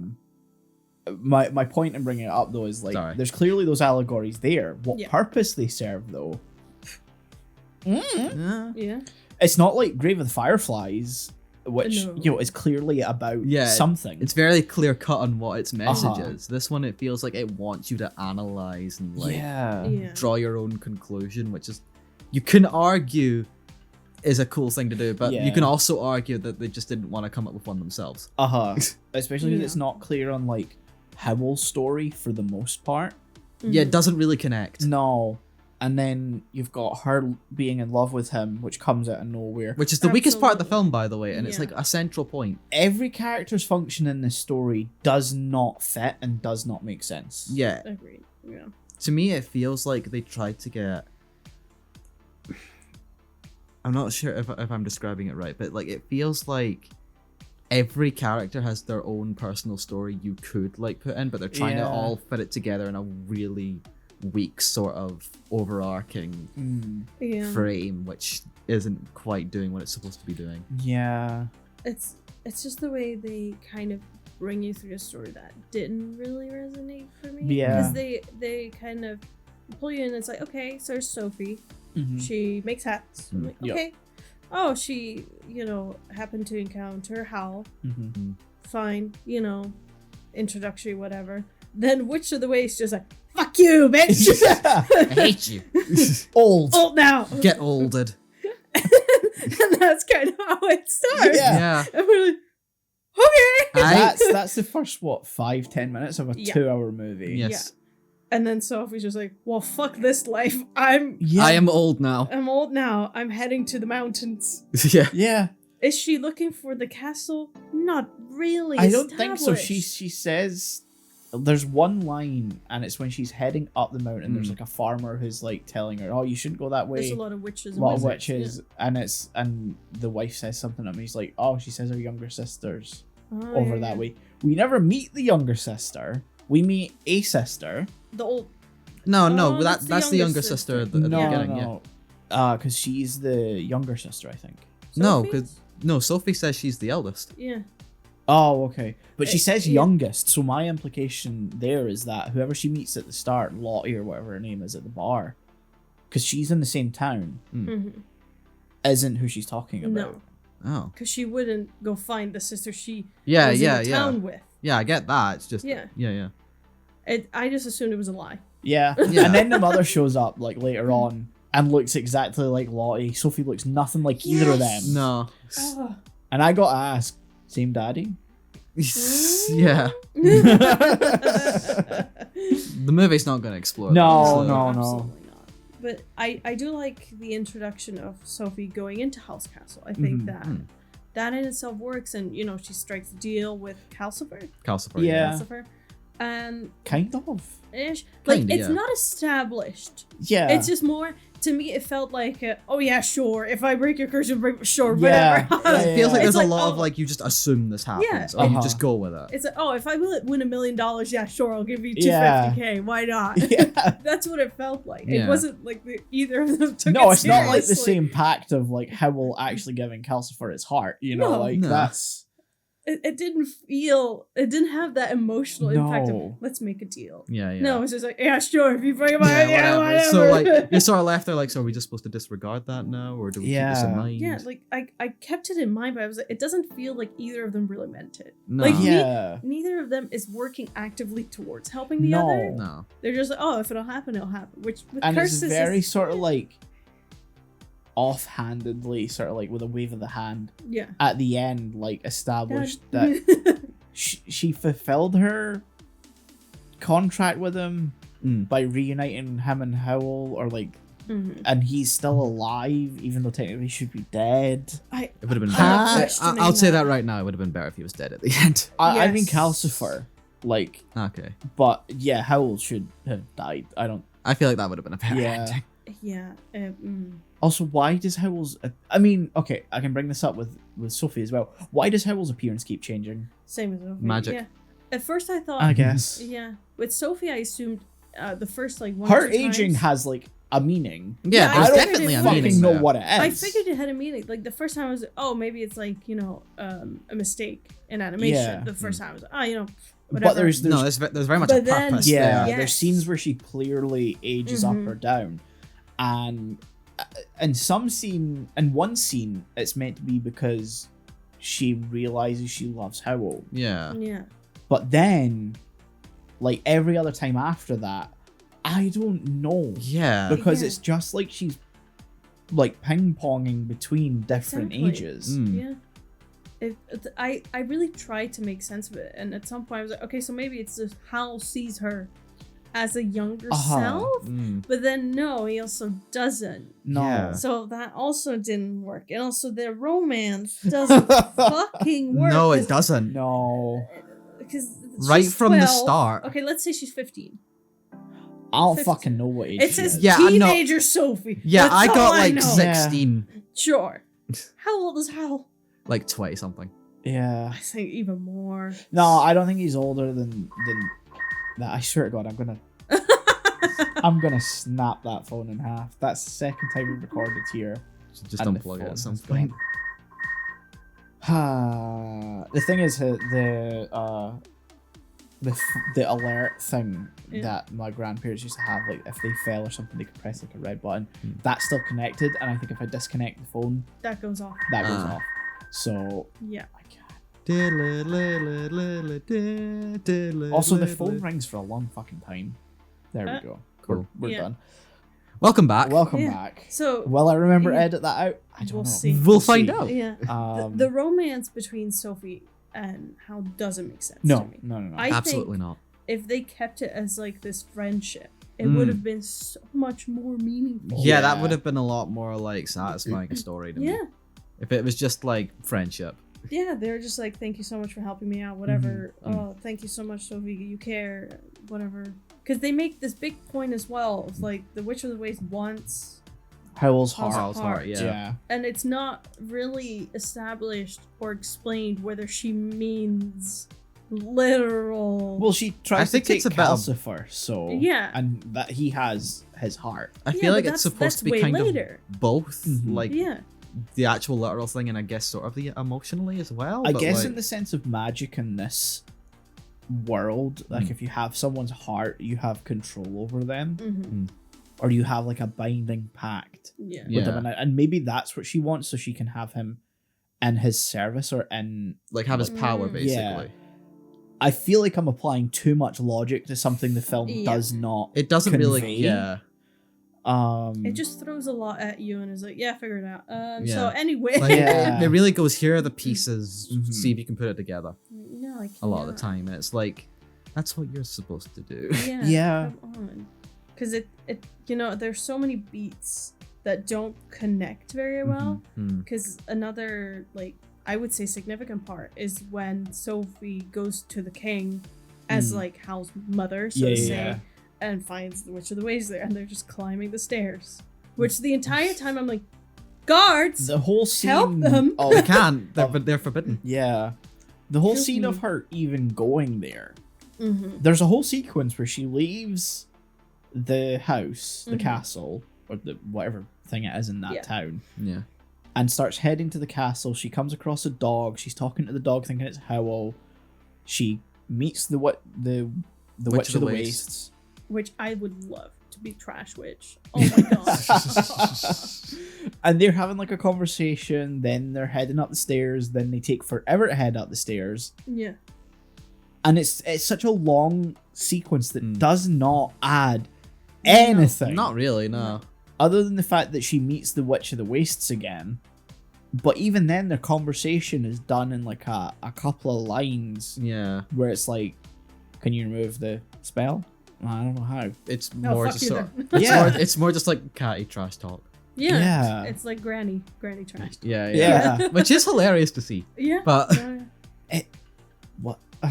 And then the dog's not even Howl. no. No, the dog went from he's an evil spy to cute doggy. Yeah, like, and the dog serves no purpose other than it to the at the end to speak Yeah. to the queen, Solomon? consort. No, Yeah. it's like the witch in charge. of Yeah. Or whatever. I'm guessing the actual ruler, like in functionality of that Yeah. kingdom. Yeah. Is becomes the antagonist, like in like the last third, and yeah, then right it's at not the end, really like even clearly defined Yeah. that she's. and like she's hunting them, and then right at the end when like the dog contacts her, she's just like, oh, they got a happy ending. I'll just Yeah. stop being evil now. Yeah, it's just like the guy being like, I am the prince of the next Kingdom. All is good now. There is no hint that the prince from the next kingdom is even missing No. throughout this whole movie. There is no setup. explanation as to why they're going to war. They just suddenly are at war. Yeah. This is like if it was like Frozen or something, Olaf just suddenly got revealed to be a human who was like the actual prince of that kingdom, and that just Yeah. fixed everything. Yeah. No, it was the king, the parent. Yeah.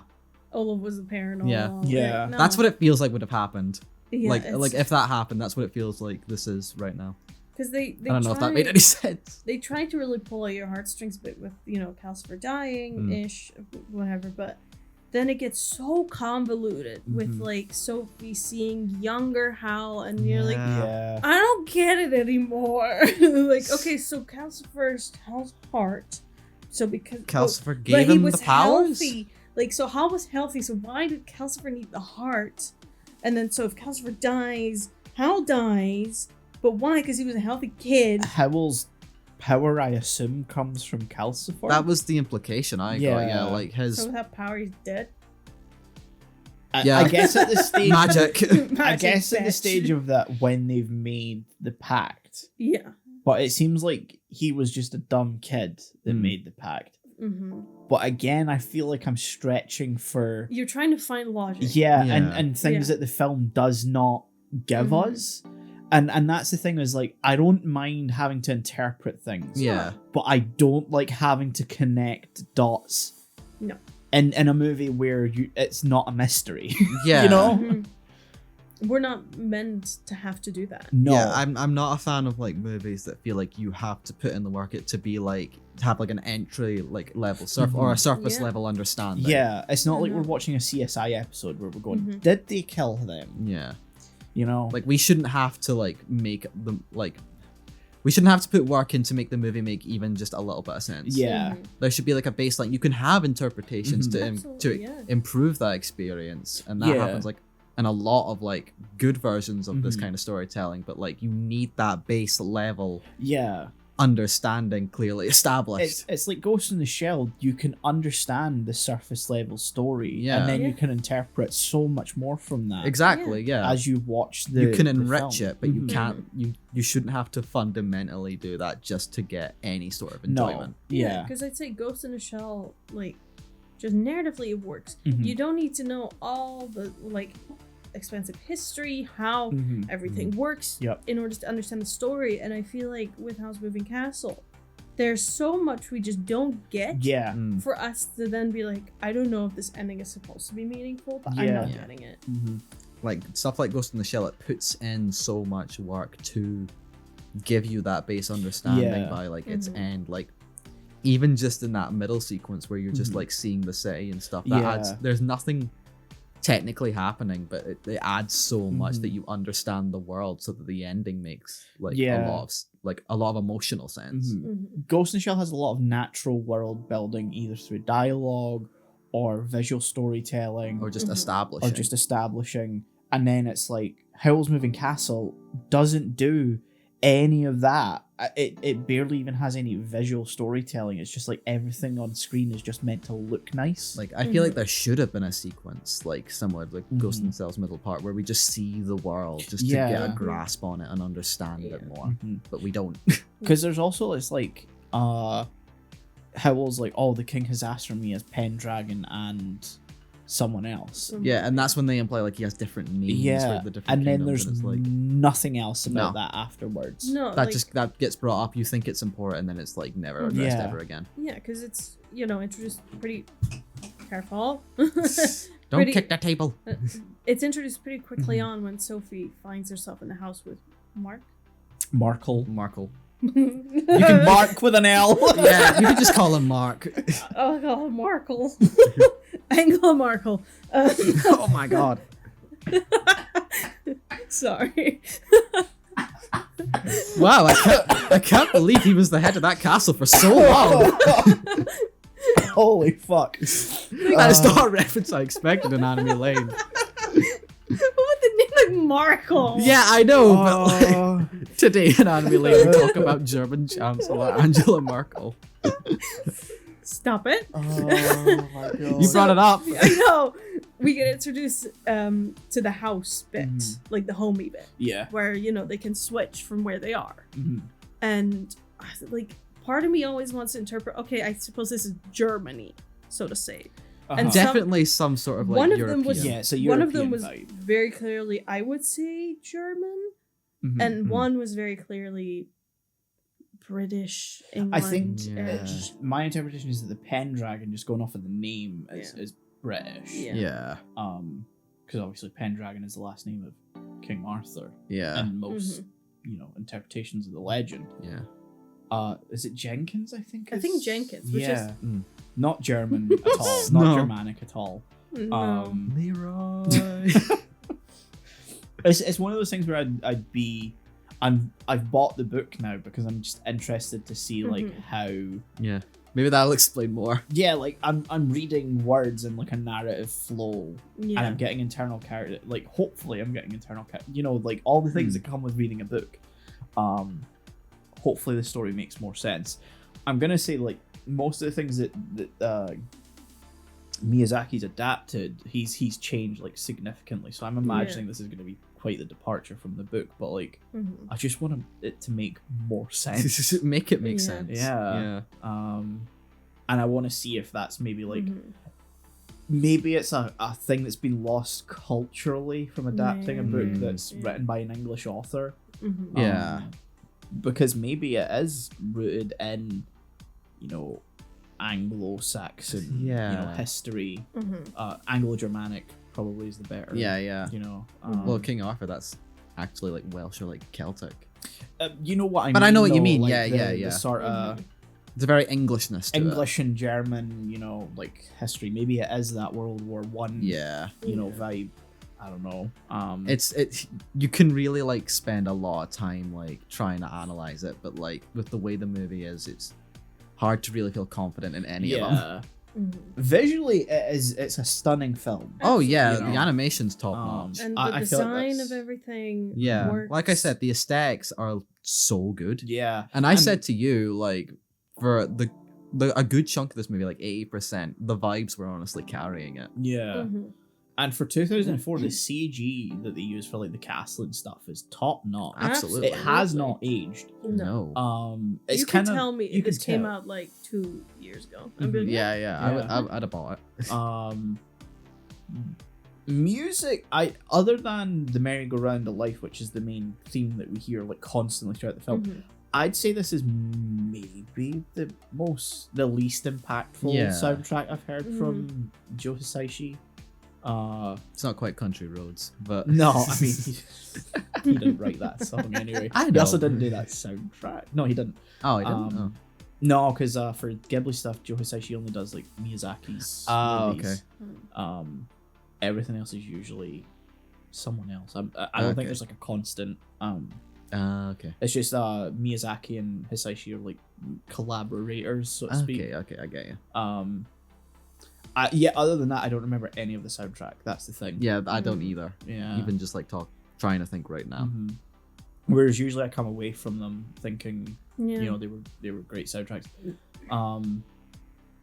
Yeah. Yeah, It was a movie. it was a movie. It doesn't live up to like the hype that I would find No. online because it's when people talk about Ghibli, it's one of the ones often Mhm. mentioned. Yeah. Yeah. You know, you have Spirited Away. Yep. It's always and this one. That's the two For main me- ones you always. For me, it's Spirited Away, Totoro, and this one Yeah. are like the Yeah. three main ones I hear all the time. Totoro is the only one I think I've got the hype behind. Yeah, I mean, we've But- talked about the movie. We've all seen it. yeah. It's Go check out fine. that episode. It's a fine movie. I think it's a comfy movie. Yeah. It knows that it's not being. It's like, not trying to be anything more. No. And I like that about it. Yeah. It's Yeah. one of those films on like a rainy night you could put on. Yeah, absolutely. And it's there. I could put it on like hundreds of times as a kid. I can Yeah. imagine Oh, yeah. myself. And like Spirited Away and Howl's Moving Castle, I don't quite. I'd say Spirited Away is higher up Oh. than Howl's Moving I would Castle. say that. It does what it tries to do better. From a Mhm. narrative standpoint, absolutely. Yeah. But both don't really live up to the hype for me. Nah. Yeah, with Spirited Away, I could see it more. No, I narratively can makes understand. sense. Yeah. With Spirited Away, I can understand it. This one doesn't, to me, make sense. No. No. This could be just a case of like we just don't get it, which is fair, I'd say. But I feel like Yeah. we've all engaged with the movie on the terms that it expects us to engage Yeah. with it on. Yeah. Which is why I don't think that's really our fault. No. No. So I don't think it's that we're not getting something. Yeah. It's I don't know. Media literacy is not so in the toilet that No. a film that does not narratively make any sense would make sense to an average audience. Yeah. You know, I'm baffled, just purely Yeah. baffled Yeah. by it. Mm-hmm. So Cool. score. Yeah, I get. There's nothing else I Oh, can say. So. Yeah. The funny thing is, even after all that, I feel like it feels weird to say I'd still give it like an 8 or something. It's up to you. Look, Yeah. the Yeah. vibes can carry it very high for Mhm. you personally. Yeah, That's yeah. Like fine. there's just something about the way like the world is and the way it Mhm. like it feels that just really like gets with me. I wish everything else was better. Yeah. Mhm. And I said this to you that like I loved everything apart from the main story. Mm. Everything else, like even like the characters of like Sophie and like Yeah. Calcifer and stuff, I really liked them. It's just Mhm. the main crux, which is the story not making Mhm. sense, and the fucking romance Yeah. just really pull it down. Yeah. But like everything else is so good that I can't see myself putting it below 8 anyway. Mm. It's I- annoying. Yeah. I figure. It's an annoying 8. I'd say probably like a 7. Mm-hmm. I'd watch it again, Hmm. but I probably wouldn't pay too much attention. I I'd would just be- absolutely put this on as background noise. Yeah, I'd be putting it on as visual noise, essentially, Yeah. something nice to look at. It like you say, it has good vibes. It's just that, especially near the end, it starts to like fall apart. Mm. The end is the weakest part. Yeah.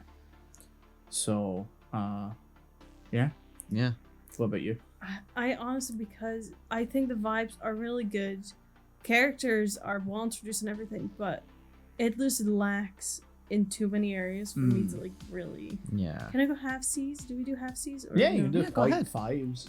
5.5. Fair enough. Yeah, 'Cause that's I'd fair. You love see, that's understandable. Yeah, like I'd love to give it a 6, or even a 7, because I think visually it works so well, and I think the characters separately are nice, but they don't intertwine as well as I Yeah. would like them to. The forced romance doesn't work for me, No. and just in the ending, It feels they so try artificial. to. Yeah, in the ending, they try to make everything connect and all is good, and it comes too out of nowhere. Yeah. Like, naturally, they should not be in a relationship by the end of this. No. Naturally, war should still be going on. Yeah. Naturally, like, Hal should just be fucking dead. Yeah, no, absolutely. Oh my god. Like, actually, I will say this because I remember saying this last night as well. It's ironic how the movie's named after Hal, but he is by far the weakest character of the entire movie for me. He's very much not in a lot of it. Yeah. Mm-hmm. But that's established early on. Oh, he's just gone sometimes. Yeah. And, I understand doing that, but oh, he's secretive. He has a secret. But But that doesn't work they for me. don't do that well No. enough. No. It doesn't pay off. You No. can't just expect me to accept that movie. Yeah. You gotta actually do put work in. Mhm. Well, this has been another episode. This is the Yeah, it last has. main episode of season 2. What a finale. Come back next week for our award show where we're going to be handing out some awards Physical for the awards. stuff. Yeah. Yeah, Wow, you yeah, are absolutely. expecting a lot. Tiny little plastic awards. Yeah. So yeah, we'll see you guys next week. Bye. Bye. Bye bye. Castle in the Thoughts. sky. Oh my god, we Yeah. got real fucked up by someone getting sick, I guess. Yeah. We're recording 3 days late. Yeah. We were meant to record this on a Wednesday. It is now a Saturday, which is weird in and of itself. I've never done that before. Absolutely.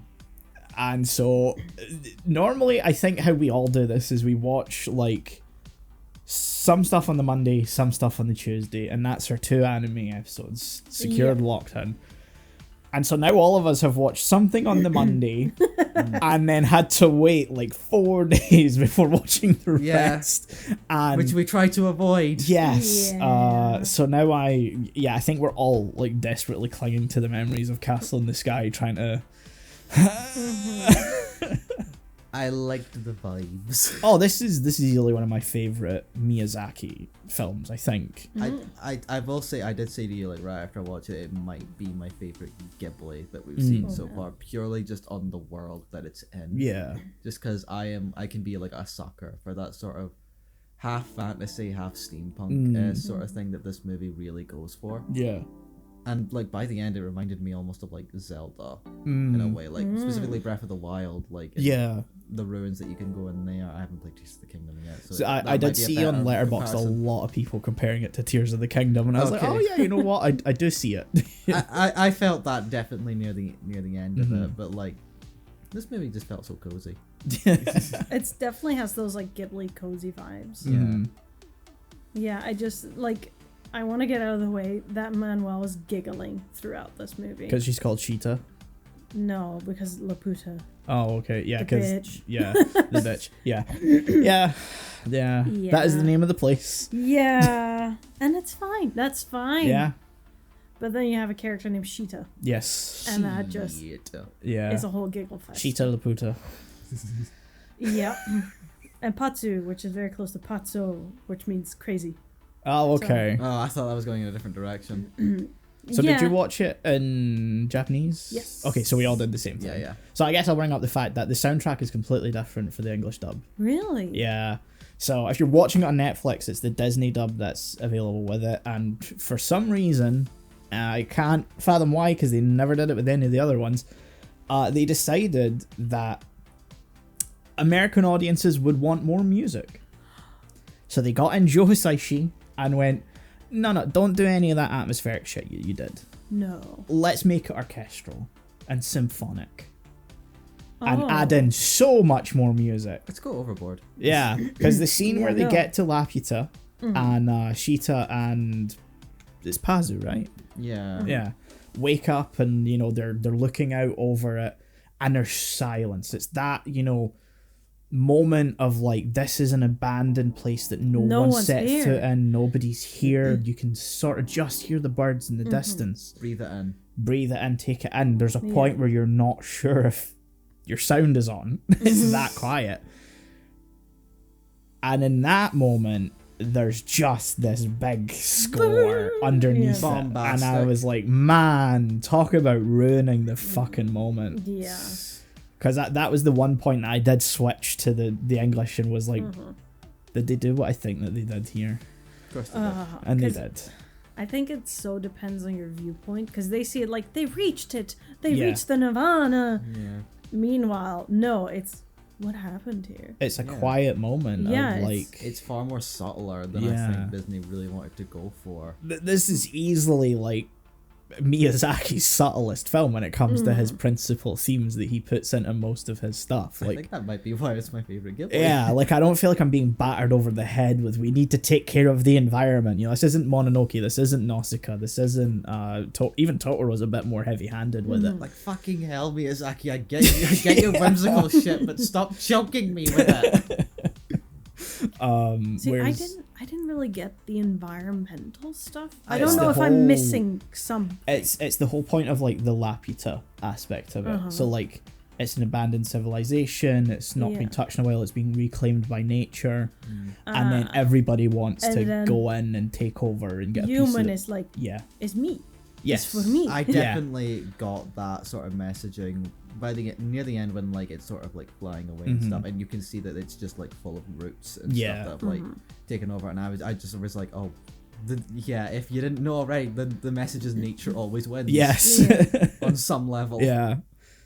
Ah. Yeah. I didn't really like. I knew it had environmentalist undertones, but I was like, I'm not sure if I'm grasping it. Yeah. It's Yeah. it is one where I was like, I was watching it and I was like, I think the messaging's just a little unclear. Yeah. Like I think as much as I say it's his subtlest film, I think it maybe just needed a little bit more of a degree to it. Yeah. Just to get it across, because like it's meant to be like a contrasting like sort of like where we start and where we end up, where it's like Laputa's abandoned, it's reclaimed by nature, it's sort of reset to a balanced state, so Yeah. to speak.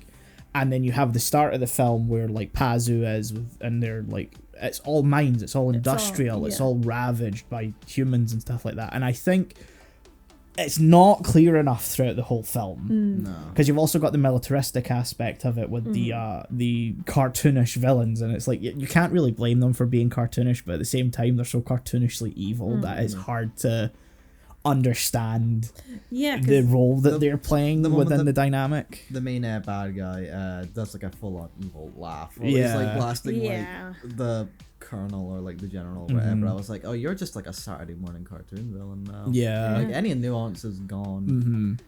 I will say also, just to get back to quickly on the whole message being muddled thing, I did remember this one moment, I think it was near the end when it was with the roots like taking hold and stuff, and I was like, okay, I know the message is nature always wins, but it feels like there is a more depth here, but I'm not sure I'm really getting what that depth is supposed to be.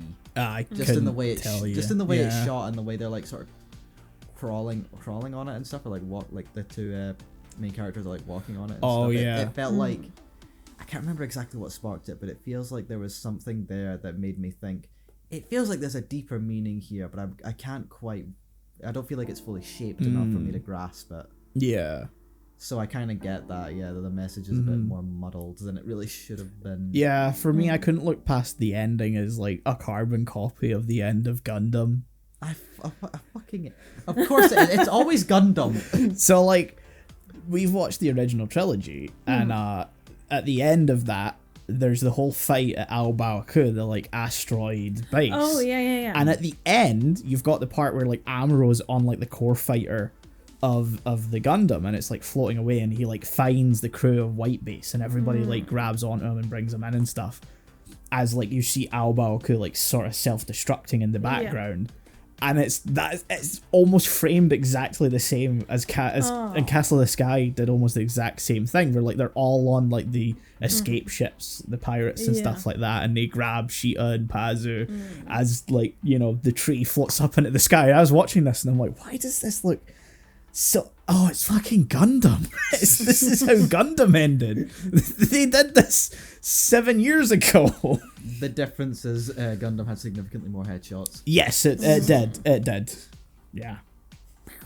It also made me realize that the cartoonishly evil like guy is almost like a Char clone a little basically. bit. A little, yeah. Now you mention it. But like not as good as other Char clones are. Oh. Because he loses all the aspects of Char that make him cool. Evil laugh. I'm not saying that as the person who's drawn a Char. Yeah, if you might be looking at the screen now. No, it's his Quattro Bambino. What are you talking about? I believe you this time, but I swear to God, if it gets revealed later on that he's Char, I'm going to be so mad. But yeah, it is a confused. I love the film. It's a very like wholesome and nice piece. There is a weird part in the middle where everyone on the ship is perving on Sheeta. That's so fucking weird. Yeah. It's so out of nowhere. And I think they try to want justify to forget that. it by being like, oh, she's turning into Mama. Or she's That still gonna makes it turn weird. But it's Yeah. still fucking weird. I genuinely think they Yeah. were going with, oh, she's beautiful. She's like Yeah. a princess and stuff, and it's like, no, I know this is like what 1986. You should know the connotations, but you don't quite fully know the connotations yet. I mean, this is an underlying issue with Ghibli movies, I think, where like Miyazaki sort of has a hand in creating the whole lolicon characterization. That's a fucking child. Yeah. This crew is full of fucking weirdos. Yep. In pink leggings. Yes. Pink That's leggings. a choice. Yeah. Those bloomers should not have fit No. Sheeta. No. No. Not in the slightest. No. Eggman's on the ship as well for some reason. Yeah, he's there. Just- I got fucking jump scared when he pops up. he just sprouts out of the ground, and I'm just like, Didn't one of the last Lupin movies we watched had an Eggman looking fucker? One Some of them movie did. we watched semi-recently. I don't know. I do Oh, I know don't that know. in Pro Mayor, Mike Pollock showed up. Oh yeah, he's in the dub. That's Which, right. you know, in retrospect, oh. Yeah. But yeah, Eggman, just full on. Just yeah, that's what he looks like. That is. Yeah, I mean, that's him. I guess Eggman stole this design because this predates Eggman. It does. Yeah, this fully predates Sonic. Yeah. Wow, that's crazy. This was like what, 86? 86. Yeah. Sonic was 91. So wow, Eggman was a clone the whole time. That's crazy. That's insane. Wow. I don't know what to do with that information. Yeah, no, that feels I need wrong. to process Yeah. that for a minute. So we're gonna have 4 minutes of silence, where we're just gonna really. I will just hold on. I will recite the I'm entirety. gonna Yeah, play yeah, yeah. Snap Cubes Green Hill Zone underneath this. Let's take this time to piss on the moon.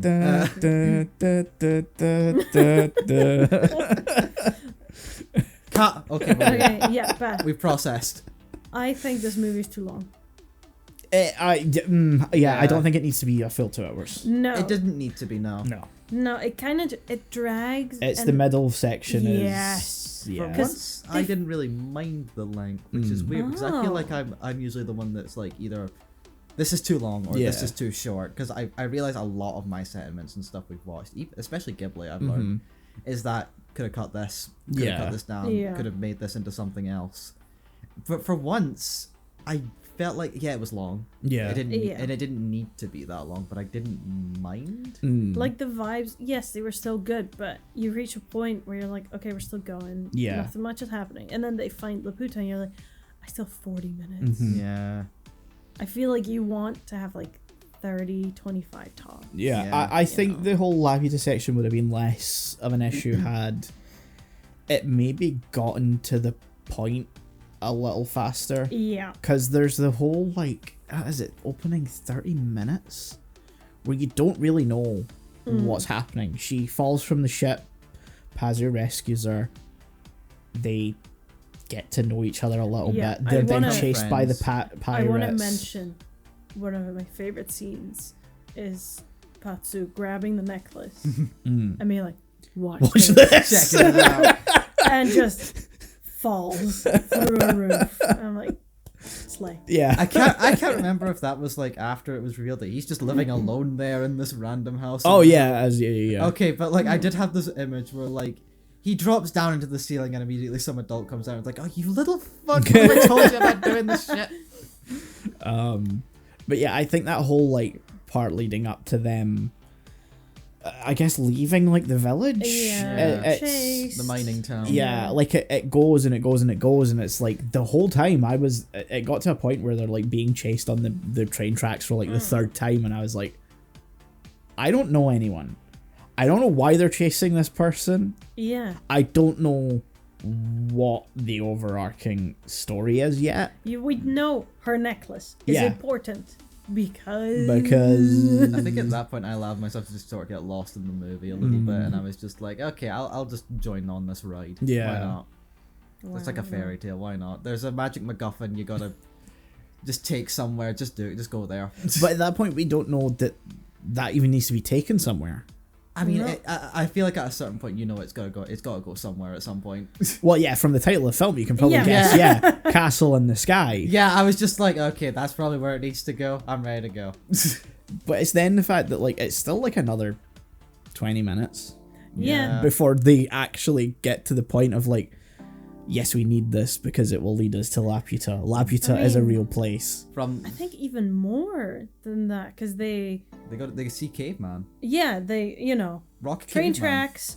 They flee from the pirates. Then they encounter the military. Also wants them. Yes. So they go into the caves. Yep. Caveman's like, subdued. He's like, I'm a this boy." rock that's never gonna come up again. No, it's cool. Am It's I cool. right? It lights up. It's shiny. Please put away your necklace. It is dazzling me. It hurts my eyes. Forgive me, I am not used to women. Sweetheart, please fuck? put that away. I have epilepsy. Yeah, But then they get captured by the military, or Yeah. Sheeta gets captured by the military, and Pazu goes with the pirates to yeah. rescue her. Potts was also captured, but they're like, just go. Yeah. Which Uh, I'm like, and it's not until, like, they're at, like, the military base part that we actually get to understand anything about the story. yeah. And I think that's, like, the big thing, is it's like you could have maybe just made the opening a little leaner to get to the Yeah. story just, like, that little bit faster, because as a cinematic presentation, that would work. Yes. The length of it works. Just cut the cave out. Yes. Cut the cave. Yeah. Shorten the chase. Especially Would've because the relevance of the cave never really comes up again. No. Like, we don't need to know that light shining on the stone makes it point to Laputa. Like, we No. find that out later. Yeah, it's So demonstrated almost- to us yeah. by like the bad guy. Uh-huh. So, Yeah. like, the whole point of rock light up rock Okay. kind of has no relevance. Yeah, no. But shiny rocks. I agree, shiny rock, cool, but come on. Shiny rock. Like, if the military just capture them on the train tracks, Yeah. no difference. Uh-huh. Yeah. And then Iron Golem shows up, though. Yes. Yeah. Love that boy. He's a cool dude. He's a cool dude. Yeah. He goes down for the crew. Hell yeah. I In don't the know. club. In the club. We all do. Jesus Christ. I am saluting. Wow. Yeah, then They end up on the pirate ship yeah. That's when pirate. because the pirates are good guys now. Yeah, suddenly the pirates are good guys. Or well, they're the protagonists now. I wouldn't call them good guys. Yeah. And they're still creepy Yeah. fucks. They kind of grow to, like, parent Sheeta and Pazu a little bit. But they still want treasure. They still want treasure. Pirates at heart. Yeah. They're not quite One Piece pirates, which are like pirates you actually want to root for. Yeah. Mm. They're in the middle. They're in the middle. Yeah. In the middle of One Piece pirates and Peter Pan pirates. They are squarely in the middle. Yeah, no, that's a good way to put That's it. yeah. In the Lupin area of lovable thieves. It really is the vibes of this film that I think carry it more than anything else. Yeah. Like it is my favorite Miyazaki film, and I keep saying Miyazaki and not Ghibli because there are other Ghibli films I think are better. I do want to state, every time I say this is my favorite Ghibli film, I'm not counting Grave with the Fireflies. Yeah, No, yeah. that's Or something like that. that to me. Grave of the Firefly stands so separately. Yes. Just in theme Yeah. Yeah. and in story, because you can't Tonally, compare that. it's Just in every- so Oh my different. god, yeah. It stands alone in everything. Yeah. Like, I hate to say it, but like Isao Takahata making Grave of the Fireflies under Ghibli kind of makes Miyazaki doing the same kind of thing every single film make him look a bit like a hack. Yeah. Yeah. And the fact that like Takahata only made 5 films, like that's all he directed, I think, in general, all of which were under Ghibli, and they were so concentrated and like particular in what they were. They were all vastly different. They had a very specific vision. Yeah, like The Tale of Princess Kaguya is still held up as like one of the greatest animated films of all time. It does make, Miyazaki's Miyazaki Yeah. comes in with the 13 same, or 14 films that are all about environmentalism. with the same old fucking formula. Yeah. Young girl. Please stop. Can we put him in the fucking home already? He's gonna die before he gets another one made. Already it took him Yeah. like 6 years to make The Boy and the Heron. Stop being a dick to your son. I don't know, Goro kind of deserves it. Oh, wow, okay. They're both as bad as each other. Oh, cool. Yeah. It's Yeah. a mutual hatred cycle right there. That's so Fantastic. cool. It's very funny watching like Very healthy. yeah. It's very funny watching there's is it 10 years of Miyazaki? I think when Miyazaki was making Ponyo, maybe it's not. Oh man, yeah, I think it's one of the docs. There's multiple documentaries on Miyazaki at this point. Citation needed. Yeah. As around the time he's making, I think, Ponyo, and then Goro was making his first film under Ghibli, and like Hayao Miyazaki is like, he has no experience. He has no, like, Who gave this boy a platform? He what- has no style. He He has- has no grace. he has no merit to be here. No. Yet because he's my son, the producers think that he can produce a competent work. And Goro's like, I am being treated like a fucking imbecile. My dad doesn't want to talk to me. And I'm like, well, you did just kind of waltz in and go, I want to make a movie. And for some reason, Toshio Suzuki, the producer, kind of went, Okay. fuck it, sure. No, why not? I'll take a risk. And then you made Okay, Tales that's from the awesome. Earthsea, which is one of the most diabolically bad movies ever made. Yeah. So yeah, like I kind of get why your dad didn't want to talk to you. He just kind of rocked up to his workplace and went, I want a job. Yeah, and to think his dad, like, do you think he showed him the script? I was like, notes? Did Miyazaki write Tales from the Earthsea? I can't remember. Because I know that there is a Goro film that Miyazaki... there is a Goro Miyazaki movie that Hayao Miyazaki wrote. Oh. Okay. I need to double check which one it is. Bear with us.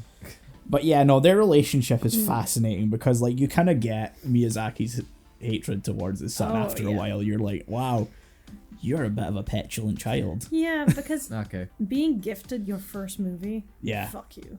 He then made like 2 more TV movies under them, and he then made 2 more. Was it 2 TV movies? And then he made Earwig and the Witch, which was Ghibli's first 3D animated film, and again resoundingly disliked. Oh, Like how something many- like 23% on Rotten Tomatoes. Wow. Yeah. Okay, maybe the kid deserves it. But still, God, yeah. stop making movies. Stop being bad at this. Yeah. It's not fun. Well, even if you're not bad at it, just stop. You're like, what? How old is Miyazaki now? Hayao or Goro? Hayao. Hayao, 80. Stop. Stop, yeah. Yeah.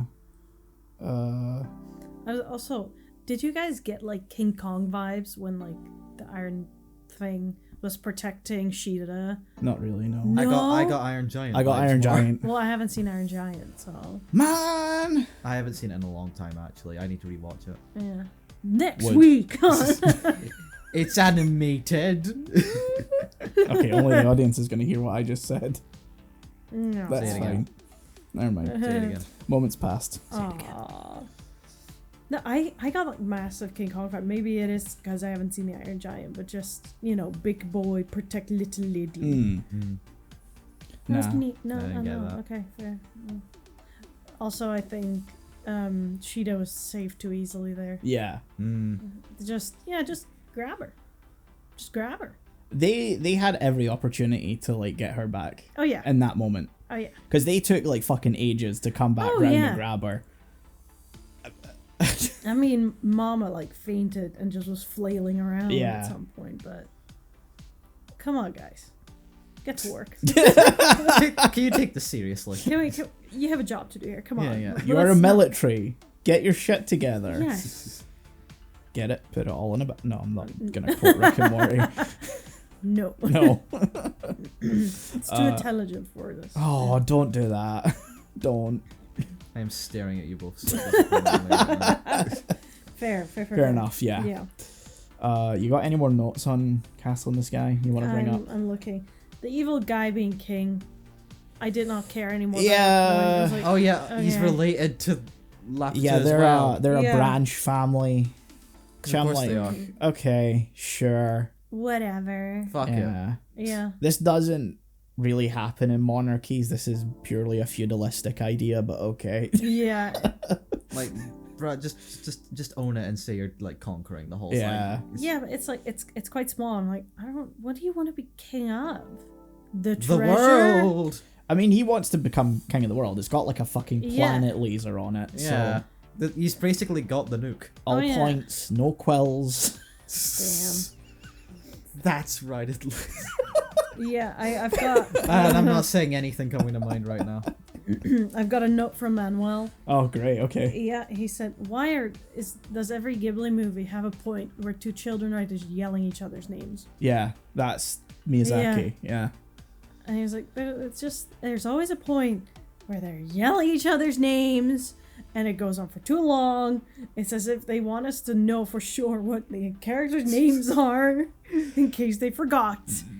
That's Like, what I mean. yeah. Like Miyazaki just kind of makes the same movies over and over again. Like even Totoro is like similar to this. I mean, I think in its core, it's a little different because I feel like a lot of his movies are like children, where parents, Yeah. and at least in Don't eat Totoro, you 'em. have that. The family's Yeah. moving, but the kids go off and whatever. But then Spirited Away also has the exact same thing. Yeah, that's Spirited Yeah. Away as well. But then you have parents immediately. No. no, you don't. Yeah, her goal is get parents back. Yeah, it doesn't Yeah, happen. because they until turn to the- fucking pigs. I forgot about the whole pig thing. Yeah. Yeah. I can't Me- forget. Yeah, no. No, I think I expected so much more from this movie, unfortunately. And I think the length is what made it ultimately less enjoyable. Yeah. Because I hate it when I'm watching a movie and I just lean back and I'm like, oh my god, I don't care. I don't care. I don't care what happens to you. You fully lost me. Okay, you're doing this. Okay, so what? Fine. But yeah, vibe's good. Yeah. Vibes are good. Very nice. I think you just summed up Miyazaki movies for me. I don't care. No, I think Give it a more, vibes out of 10. Yeah.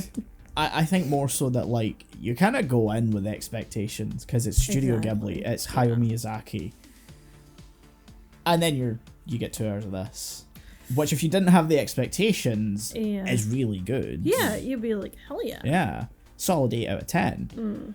But because you got the whole Ghibli and Miyazaki expectation attached to it, you're expecting some fucking world-rending shit. You know, you're expecting You want to be moved. yeah, your whole understanding of civilization and love for film to be shaken to its core. I'm sorry, I'm only ripping on this because he got a fucking Oscar for Spirited Away, and it's like, come on, man. No, that's real. That's so fucking real. Yeah. It should have been Mononoke or Nausicaa, man. Like, Yeah. come on. I mean, Honestly, genuinely, every time we watch a Ghibli movie, more and more, every time I think back to the fact that Spirited Away got the fucking Oscar. Yeah. And I'm like, fucking really? Mm-hmm. Spirited Away? Yeah. so many of the Oscars are legacy awards nowadays. Yes. Uh-huh. Like, no young people are winning anything. And It's like, you know, Leonardo DiCaprio yeah. shouldn't have won for The Revenant. No, man. it's like, fine. yeah. I may bring this up in another episode, but the We'll fact get that there. Lynch only got like a recognition award and never Yeah. actually won for best directorial, I think they're Like- scared. probably, yeah. Yeah. I don't think the Academy understood any of his movies. No. Probably like, not. no way. But yeah, no, that bugged me. He got like a lifetime award instead of like an Yeah. actual one, Yeah. which sucks because like multiple of his movies were up for best picture and best director at some point. Mulholland Drive lost. Oh, yeah. Anyway, Yeah. Do we want to jump to our scores? Any more notes? I can't think of any more. Again, a lot of this movie for me is purely just on like feelings and less like an yeah. actual Yeah. analytical deep dive into it, because it's hard to do that with Miyazaki. yeah. Unless it's like, Environmentalism, like that's it. unless it's like, did he do Pompoko? No, that was Takahata. Oh, okay. Oh. Wow, Takahata really fucking failed me on Pompoko. Oh Sorry. yeah, I was gonna rant on Pompoko Yeah. again because fuck Pompoko. Hey, I love. No, fuck that movie. You can love your Tanuki balls all you want. Thank you. The more I think about it in my head, the more I dislike that movie. Yeah, Yeah. I actually get a headache thinking about Pompoko. That didn't need to be 2 fucking hours. I'll tell you. No, that. that's true. Yeah. Okay, sorry. Yeah. Anyway, yeah, scores. 9 out of 10. 8 out of 10, I think, for me. 6. Fair. Yeah, because if I understood the environmental tone, maybe, and if it was shorter, maybe, Yeah. it just had a lot of potential. Which Yeah. I always hate saying that, but it just, if you just tweaked it, maybe listened to a few more people who were saying this doesn't work, Yeah. then I think it could have really been something nice. I mean, I still I respect it for what it is. I understand it being high rated. I understand really vibing with it, even if you watch it as a kid and stuff. Just watching it now for the first time, it's fine. Yeah. It's just fine. I think it might have been around 21 when I first watched this. So I don't have a nostalgia take for it or anything. I mean, I definitely don't. I rated it higher than you. Yeah. So yeah, that's Wow. Castle in the Sky, another Ghibli one Woo. ticked off. Only Nice. 20 more of them to go. So witches. Yeah. Witches be witching. Yeah. Yeah. They bitchin'. Hell yeah. That was the joke. Yeah. Sex and sex. This movie was very comfy and cozy. Yes. And I would watch it again. Uh-huh. In a heartbeat. Yes. I think this has completely supplanted Castle in the Sky as my favorite Ghibli movie. They are. Yeah. I kind of thought the hype would maybe bear this one, because a lot of people say this is one of their favorite ones, Yeah. and I thought that was gonna fuck me up watching it. No, this was It's- great. It's 2 in a row for Ghibli. Yeah. For us. That's great. I did say to you when we had finished watching it that it's arguably Miyazaki's only movie to not say something, and somehow That's good. it's his best one. Yeah, you know what? if he just shuts the fuck up, he makes a fantastic film. yeah. It's get your agenda out of here. I don't want any of your agenda, your environmentalism in my Ghibli. I get that you want to protect the environment, but man, Yeah. shut the fuck up. Like, in all seriousness, great message. Yes. Yes. I do love it when he puts a message in, but sometimes he does just need to shut the fuck Yeah. up and just make a movie. Yes. Because that's when you get this. Yeah. Yep. And it's comforting. It's sweet. It's cute. almost self-empowering as well. The way Yeah. that, Kiki kind of just realizes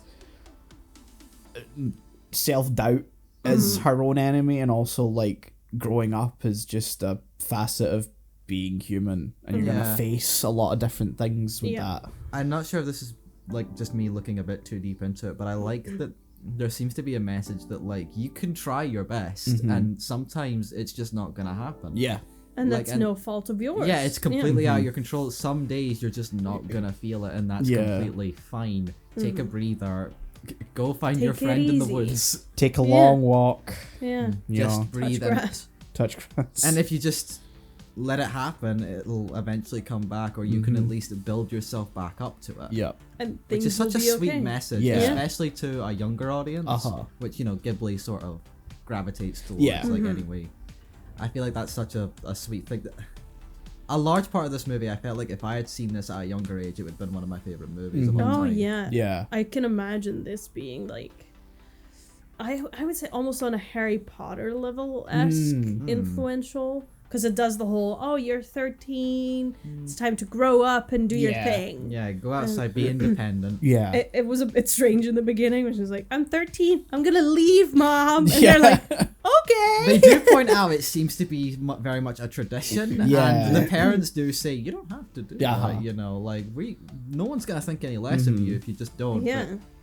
But it's Kiki that goes, no, I want to do this. I want to show that I can do it. Classic 13-year-old mentality. Oh yeah. Oh yeah. yeah, great. Like, you don't have to. Like, fuck you. I'm gonna do it anyway. I also like that even it's not the most explicit, but I like that it shows that even if you move out and be independent, there's still no shame in like getting help from someone Yeah. and Yeah. like finding a place where you can like get some help to just get on your feet, because that's the whole thing of like the bakery woman whose Yeah. name I've forgotten, and I'm so sorry. But Sono? Yes, Yeah. that's it. Whose husband does not have a name. No, it also took me a long time to be like, oh, that's the husband. Yes. I thought I was just a baker. He has like a line. Yeah. yeah, The rest of the time he just sort of Doesn't he just Grunts. point at the blimp at some point? yeah. Yeah. I think he runs out and goes, "Hey, look." He's a man of few words. Yeah. you know what? Blimp. I respect that. I respect that guy. Yeah. But yeah, he's great. that whole message of just like there's no shame in needing help even when you want to be independent. Like Yeah. that's just a pretty standard thing. Mm-hmm.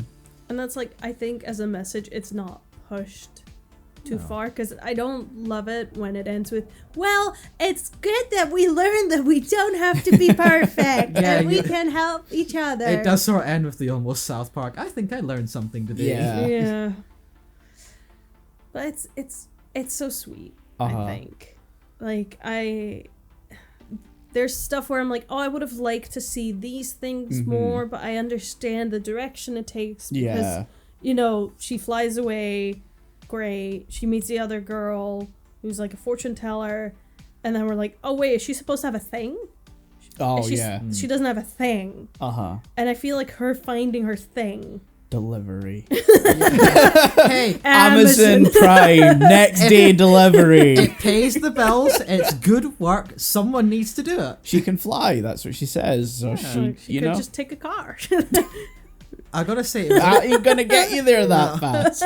I gotta say, it was unexpectedly real. By the way, to get that scene where she meets the other witch and she realizes, oh, I'm supposed to have a thing. Yeah. And I'm Yeah. supposed to excel. I don't have that. What the fuck? Absolutely. It's like meeting someone when you're like 15 who's like, yeah, I'm gonna do this course, and then in 7 years I'll do this. What? There's also the thing like when she meets that other witch and she's like, yeah, I do fortune telling. She also mentions like she's almost done with her Yeah. training, which means she probably didn't land in that town with that speciality. Yeah. She probably found it while she was Yeah. there, and Kiki hears that and takes that as, Fuck. oh, I'm fucked. Yeah, which very real. Yes. Very Oh my relatable God. to a 13-year-old. And I also like that the other witch is just not telling her that like she had It's to build that up. okay, She's yeah. just Yeah. like, I'm better and you're not. Yeah. They're like, bye, by the way. Good luck. Have fun. Again, real. Yeah, it's easy. Just do what feels right. Yeah. You'll know when it comes. What do you mean? Meeting that person Gotta who get your head knows in the that game. knows that they're destroying you just by existing Yeah. and they're like reveling in it. Mm-hmm. Fuck those people. I had so many weird flashbacks to high school just from that sequence Yeah. alone. Yeah. Mhm. And she just goes on and picks the biggest fucking town in the world. Yeah. In She- Switzerland? Vaguely Europe. Yeah, we it's love always a vaguely vaguely Europe. It's got a very both French and Germanic Yeah. architecture to town, Switzerland. which I wasn't sure. Honestly, to me, almost maybe it's just the fact that it's like on an island somewhere, but I also almost got like Greece, Yeah, like modern Greece. yeah. I hate to say it again. Architecturally, it doesn't match up though. I know. Yeah. But vibe-wise, I see. Vibe-wise, Vibe-wise yes. is what I was going for. Uh-huh. Architecturally, Yeah. definitely just vaguely Europe. Yeah, vaguely Europe with the tram system of Some Portugal. Yeah. German, probably a lot of Switzerland, and a little bit of Edinburgh. I guess, yeah, it does have like a touch of I'm biased because I live there. but- yeah. What? No. I doxed myself. But yeah, It's sweet. it's a sweet movie. Yeah. I don't know. It's, it goes through the classic trials and tribulations, so to say. First delivery fails. I think is always good. Yeah. The one with the cat. I want to talk about the fucking cat. Wait, this bitch, this horny ass shit, finds one other cat and is like, Abandons her. Oh, fuck it. okay. So I guess you didn't pick up on it then. No. Gigi is not talking the entire movie. Oh, Gigi can't talk ever at any point. so it's in her head. It's yes. So when she does not understand Gigi anymore, and Gigi doesn't begin talking at the end, it's her no longer relying. On. Yeah. Okay, I thought it was just a It's magic really thing. subtle. It's probably like Yeah. the best part of the movie when you realize what my it God, represents. Yeah, it's basically imaginary friend. Yeah, it's the thing that makes the coming of age story a coming of age story. Yeah, like real. Yeah, because I remember figuring that out and going, "Oh my god." That So is stupid. actually fucking genius. Yeah. Yeah, because I think in maybe a second watch or third, Mm-hmm. whatever, you pick it up. But now I legit was like, this fucker. Yeah. Motherfucker. Because if you watch the movie again, you'll realize that Gigi never actually interacts or speaks, sorry, Yeah. to any other character in the movie. See, I I thought assumed that was just a witch thing. yeah, same. I was like, oh yeah, every witch has a cat that only they can. Yeah, like a familiar. Yeah. No. No. Okay, cool. It's you'll sort of pick it up on the second watch through obviously never interacting with another character, but when she's sick, Gigi doesn't talk. And at first you think, oh, that's maybe because her powers or something, but obviously when you know the whole film, you're like, Yeah. I think it also sort of plays off like our expectation of just witches and these kind of familiars. characters. Yeah. Because Yeah. Sabrina the Teenage Witch Uh-huh. has that. Sailor Moon. Yep. The cat from there. I'm forgetting the Luna. name. One of them's called Salem, and I was like, it's not the one from Sailor Moon. But No, Salem is Sabrina's cat. Luna is Yeah. or is it Muna? Luna? Luna, I think, is Sailor Moon's They're cat. both moon puns. Yeah. Salem Close for enough. Sabrina, because Yeah. I wonder. It's actually short for Jerusalem. Context for the audience. Please context. I am reading Salem's Lot, and in the book, it turns out it's not just called Salem's Lot, it is actually short for Jerusalem's Lot. Sorry. Not named after Jerusalem, the place, named after a pig. Because, sure, I guess, Mr. Stephen King, you fucker. It more like shit. Yeah. The main character lives in Maine. He is very Maine. Forgot about that one. God. Oh, no, okay, hold on. Focus. Refocus. Yeah, refocus. let's bring it back to Kiki. Yeah, Yeah. that's an amazing revelation that I didn't, Yeah. I didn't catch, and I'm glad it came up. yeah. Yeah. Because I Perfect just movie. hated that fucking cat. Yeah, That no, horny it little seems I like had he's your just feelings, sort of a though. dickhead if you don't realize. Yeah. you just in her time of need, Uh-huh. he's just like, better go fuck that cat. But her Oh, greatest fuck time of yeah. need is her needing to Let rely on herself Yeah. and let go of not childish things, but like the childish worries. Yeah, Mhm. yeah. Um, That transition from childhood into adulthood. yeah, Yeah. or you know, Adolescence, at least. adolescence, That yeah. was the better one. yeah, because it's not coming of age in the sense of like a teenager growing into an adult. It's very coming of age of like A child. prepubescence into Mhm. adolescence. Yeah. Yeah, where you Um, just kind of realize, oh, the world is kind of shit. And Yeah. I have to make it what I make it. Yeah. Life is what I make it. Yeah. Life isn't a fairy tale, and it isn't like in a movie where like good always prevails. You actually have to put in the effort. Yeah. Which is, very Yeah. poignant message. Yes. And Also, the painting. I want to bring up the painting Mm. and the shack. Genuinely like a breathtaking moment. For some reason, like when she walks in and Yeah. sees it, that took my breath away. Yeah, same. It's so like you would walk into an Yeah. art, gallery and see it, and It would you catch your eye. Yes. Yeah. It almost. I'm sorry, I'm bringing up my favorite show again. It gave Vincent in Yes, Doctor yeah. Who that whole moment where he sees his own paintings. Yeah. And sees the people. around Yeah, him. yeah. Mhm. That's a beautiful moment, and it reminded having that just in a little way reminded me of that, and I almost started crying again. Yeah. Yeah. Everything to do with Cabin Girl was like the best part of the movie. Yes. for me. Yeah. She's my favorite character. I think we Yeah. could have gotten a little more of her. Oh, absolutely. Yeah. Yeah, because that's the part there I was like, nah, I wish we had more. But I also wish we had more of the grandma and Bertha. Yeah. yeah. Because they were sweet. And More I of the hate Bertha. parents as well, because like they say, oh, Yeah. write us, A letter would be nice. and then yeah. we kind of Hope she does. There's like one scene in the movie you're like, oh yeah, I should finally write my parents, and then like it's never really, Yeah. Until like the end credits. Yeah. and it's like, yeah, this is a touching moment, but I feel like as a through line of the movie, maybe Like, it could have been a great way to, like, show us how she's feeling, where she's like, I don't want to do this. I'm failing. Yeah. I'm doing everything bad. I don't know what I'm doing in this town. I can't find a place to stay. Mom, pick me up. Exactly. A mom pick me up. I'm scared. Yeah. And her mom being like, no, you'll be fine. You just need to find your footing. Could have had a moment where like she's about to write a letter, but then Yeah. she goes no. or Yeah. like unwritten letters that we Yeah, kind of hear or see or something Yeah, like there's, that. there's like a pile of them in like a bin or something. That. Like, she doesn't know what to tell him because she's scared. Yeah, Like, yeah. yeah, 'cause That she's would've not fit right in. the great, successful witch that she wanted Yeah. to be. To get back to like Cabin Girl real quick, I do. There is a part of me that really did want more of her, but at the same time, I like that we get one scene of her where like with the crows and stuff, where she's trying to get like the toy cat back, and then it almost seems like the movie's gonna forget about her, and then she comes back to be the one to sort of help Kiki get like her Yeah. head straight and just take her out and just Yeah.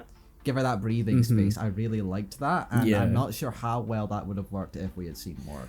That's That's true. Yeah. because I think that moment of her again, it really does feel like a really uplifting moment of it's her, it's her, Yeah. It's a girl! It's a girl from the place! Oh my god! oh my god, it's like we need this. You said you'd visit, bitch. Yeah, not gonna visit me. I'll fucking visit you. You said you'd write. Near me with the gun. Oh hi. Hi there. Also, fucking spoiled brat's birthday. Oh, hate that yeah. bitch. I'm sorry. If your grandma makes something for you, you're fucking eating that shit. Yeah. You're loving it. Yeah. You cannot say Again, anything. another flashback. I hate that I've encountered those people before, and it's like so much love was put into this. Yeah. It's so ungrateful. Yeah. Fuck you. Yeah. Like, if someone makes something for you, Uh-huh. even if they, for some reason, they forget what your favorite thing is, as long as you're not allergic to it, you're gonna fucking eat it and you're gonna love it. Yes. You're gonna say it's the best thing you've ever had, and you're so grateful. Bitch. Motherfucking bitch. I know you're like 14. Yeah. And like, yeah, that's what 14-year-olds are like, but still, bitch. Absolutely. Fuck you. You wouldn't even dare to say it to your grandma's face. There's also Aviation Club Boy. Oh, Timbo. Tombo? Tombo. I'm gonna be honest, worst character in the movie. Yeah. Yes. He is the one element Yes. that doesn't fit because he provides nothing to Kiki's character. No. He is the thing pulling me back from calling this a perfect movie because he feels sort of forced in. Yeah. It feels like Miyazaki, and I'm not even sure. I sounded like it's almost like Miyamoto just personally putting something in because he felt like it, but like.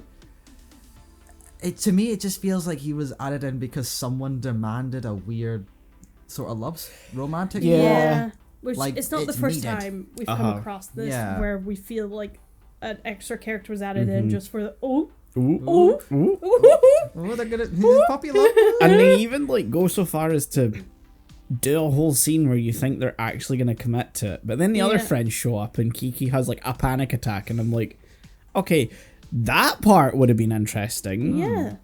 But instead, we just kind of brush past it and forget all about anything that happened Yeah. Because during that. we don't get a lot of scenes of her trying to find friends. No. Yeah. Which I think. Because clearly that's not as important as a possible boyfriend. Yeah. Well, I mean, she doesn't really find Tombo either, if that's even his name. I can't Yeah. even remember. think it's Tombo. He just sort of keeps showing. I was the one that yelled, "Help!" You think I was smart? I want. Can I see a broomstick? It's I want to see the brooms. Can I hold it? You want to come Here, to a hold it. party? We're going to a party. I'll You come and get you to I'll take come you and to get the you. party. You're Let's coming go to to this the party. part whether you like it or not. What the it's that part specifically of his characterization. I don't like that it does that 80s thing Yeah. where like the boy is You just want super to. persistent and forces it, and that's And just that is okay. Yeah. so sweet. Yeah, you look, he shows how much he cares. No, she's trying to get away. Leave her the fuck Yeah. alone. He came by. So what? He looked very lonely. Okay, Honest- pathetic. Honestly, when the baker woman was like, "But he came by and waited, isn't that so sweet?" I was about to say no. That's kind of She creepy. didn't fucking ask for Yeah. that. Piss off. Yeah. And then she has to save him. They could have fallen to his Should have let death. him drop. It should have been Cabin Girl. It should have Yes! been Cabin Girl. Yeah. That would have been. If, yeah. if so we much just better. made her like really into aviation, problem Yeah. solved. I would have Done. I would have taken Birthday Girl, but Yeah. That at least would have had like some thematic. yeah, Yeah. could have had connecting. like a small arc there. Uh-huh. Yeah, a minor arc. Also, isn't that whole scene with the blimp in the middle of the town? Isn't that like circle area? That's just where is it in France? In Paris, I think specifically. The arch. Oh, the Arc de Yes. Triomphe. Yes. That's The basically roundabout. yeah, it's yeah, basically yeah. just that area. Yeah. Like Yeah, I you're saw right. that and I was like, Oh, come on. yeah. Yeah, you're right. But with a clock tower for some reason. Yeah. With the clock tower, I'm now thinking that the whole area in the movie kind of reminded me of like one of like a Sonic like game sort of area. I was thinking Sonic Unleashed, where you have an area that's basically just Europe. Yeah. Yeah. Vaguely Europe. Yeah, like that sort of Italy, France sort Yeah. of area. Somewhere there. Yeah. I'm sorry, but it's too funny of a visual watching a blimp like just nose down. Yeah. It's also very funny watching that, like, none of y'all heard of the Hindenburg. It didn't happen in this. This is the Hindenburg. Yeah, I guess this is the Hindenburg of the Oh, film. we needed to have a moment. And now we're watching the live tested of Yeah. the Hindenburg. Oh, Oh! no! Oh, the witchality. I wonder what's going to happen. It's quite windy. Honestly, as soon as they mentioned the blip, I went, I know where this is going. It really feels like that was just there because the movie needed a climax. or Yeah. something, which it didn't though. Uh-huh. Because you want your climax to have something to do with your story. Yeah. Let's say some delivery she makes, it's the most important delivery of her Yeah. life. Maybe medicine, some shit. You're Some an shit with Amazon stakes. driver and all Yes. the perils that happens there. Yeah. Yeah, like make that have stakes. This was just, I have to save. If they wanted it to be the blimp, she could have had to have delivered a part for the blimp. And then she it did doesn't wrong work. or something. Or, yeah, something goes wrong, and Yeah. then she has to, help the blimp fly or Yeah. something, and Which then would've- save that the would have people. been nice. And it would Yeah. have tied in with the whole having her learn to fly again. Yeah. Yeah. It would have made sense. No. No. Love interest Give me boy. that broom! Hey there, blimpy boy. Give me your brush. It's not a broom, but I'll use it. It's close enough! It'll work. Trust me. Yeah, no, I was hoping for a Spider-Man. Poof. Don't worry about it. I'm a professional. Oh no! Oh no! It's a shame. It's really nice.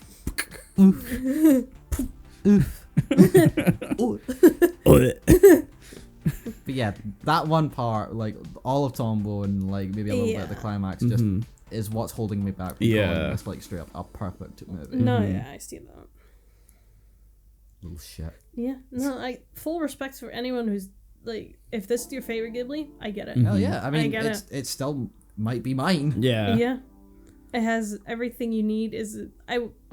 we've been discussing, there are things that could have made it better. There are things we feel that we're missing. But oh my god, if you watched this as a kid, Yes. the nostalgia Yes. of that. Ooh. Oh my god, I Big time. wish. Yeah. Yeah. I mean, even having never seen it, there was something like watching it that felt nostalgic about it as well, and I could never put my finger on it while I was watching it. It is another Ghibli movie, and you could argue maybe like I feel it a little bit in every Ghibli movie, but this one specifically, because of its nostalgia, almost reminded me of when the Ghibli movie I actually did mostly watch as a kid, which was Ponyo. Ah. But you gotta watch at some point. We Yeah, I will mean, get there. Absolutely. we have all the Ghibli I movies know. there on Netflix to Yeah. watch, so you know So we'll I remember get really there. liking that movie as a kid, so I will feel a lot of nostalgia. Yeah, I think we're Wow. yeah. So tell me scores. With all the Tombow stuff and all that, I feel logically tells me I should give it a 9, but the emotional part of me wants to give it a 10, so I'm gonna give it a 10. That's fair. And Yeah. just kindly ignore Yeah. the other parts that hold it back from being actually perfect. Yeah. I think 7.5. Yeah. Yeah. Okay. Yeah, that's There's understandable. some. Yeah, there's just some bits where if to me it's a big problem with the climax doesn't hit.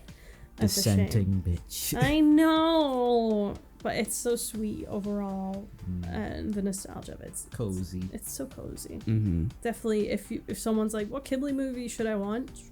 This is one. I Yeah, would that's definitely one I would recommend. Yeah. If you want to sit down on a rainy day with nothing else to do and you just want a movie like that, put it on. Yeah. Yeah. You're sick, a bowl of soup on your lap. Mm-hmm. This is what you want. This is a stay home from school. Yeah. Yeah. 10 as well. Fair. That's Absolutely. Yeah. Hell yeah, brother. Hell yeah, No, brother. you can't. You can't keep getting.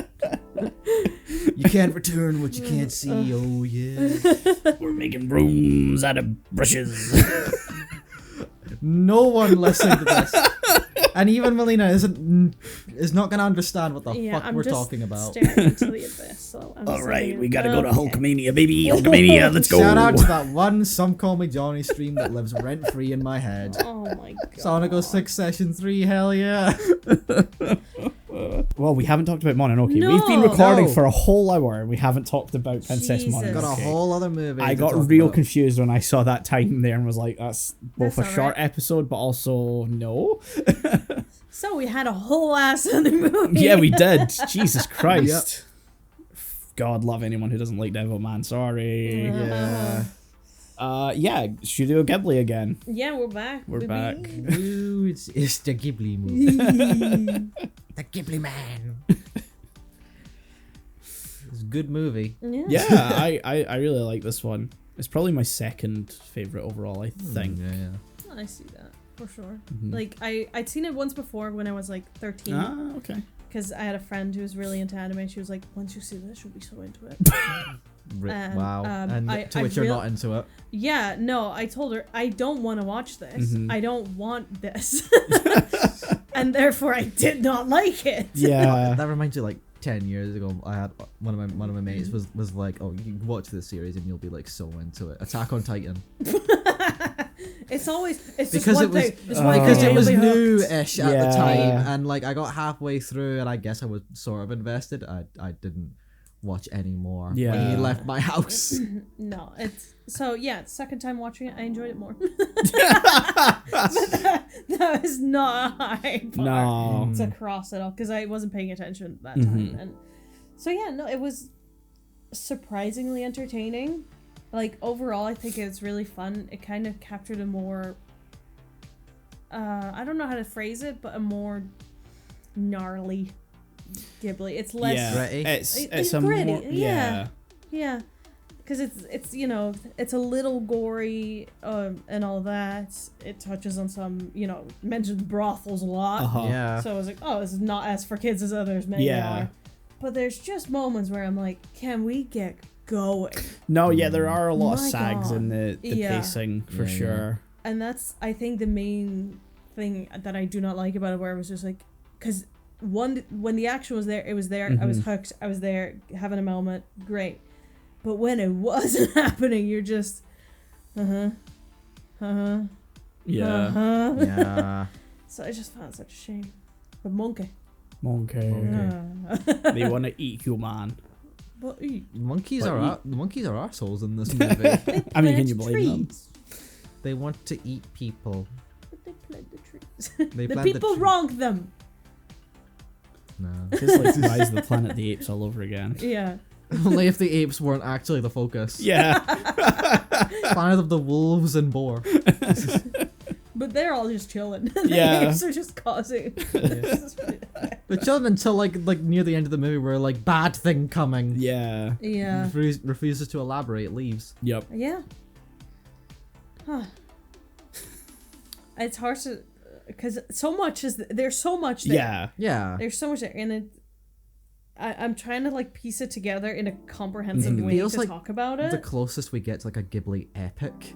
Yeah. No, yeah, I Yeah. said this to Professor Who, a friend of the show. I was talking to them about it last night, and Aye. I kind of wanted to mention it, but they brought it up first, and confirmed it because I didn't want to say it because I thought it sounded stupid at first. But it's almost like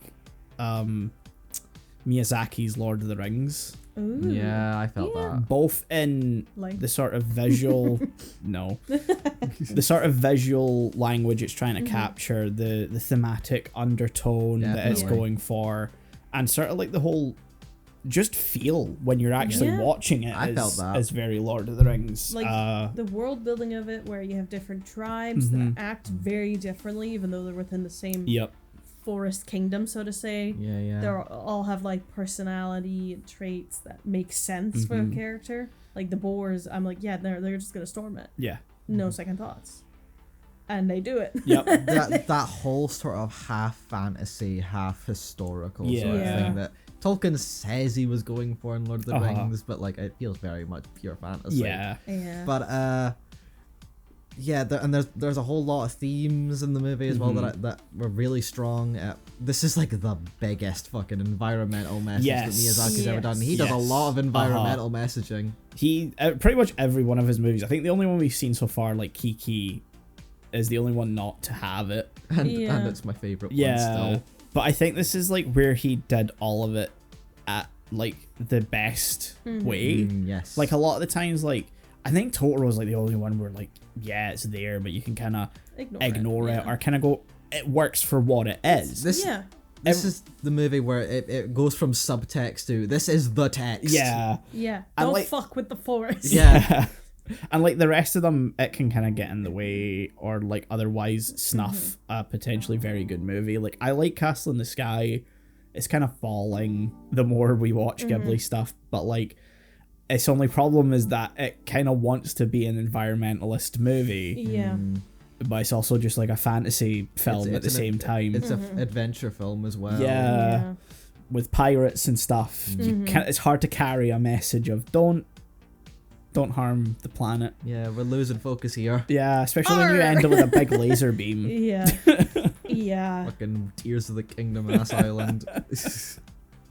Whereas here it's like it's both the story and the theme. So like it goes hand in hand as to Absolutely, the message he wants to portray. So like it works much better than any other movie. No, Basically, yeah. definitely. Yeah. It feels like it's not like, and by the way. Yeah. Yeah. It just feels like, oh, maybe, this kind of reminds me of our world, actually. Yeah. It's like almost as if he's trying to tell us something. Yeah, Oh. it's not like he's writing a manifesto and tacking No, it on exactly. a movie. No.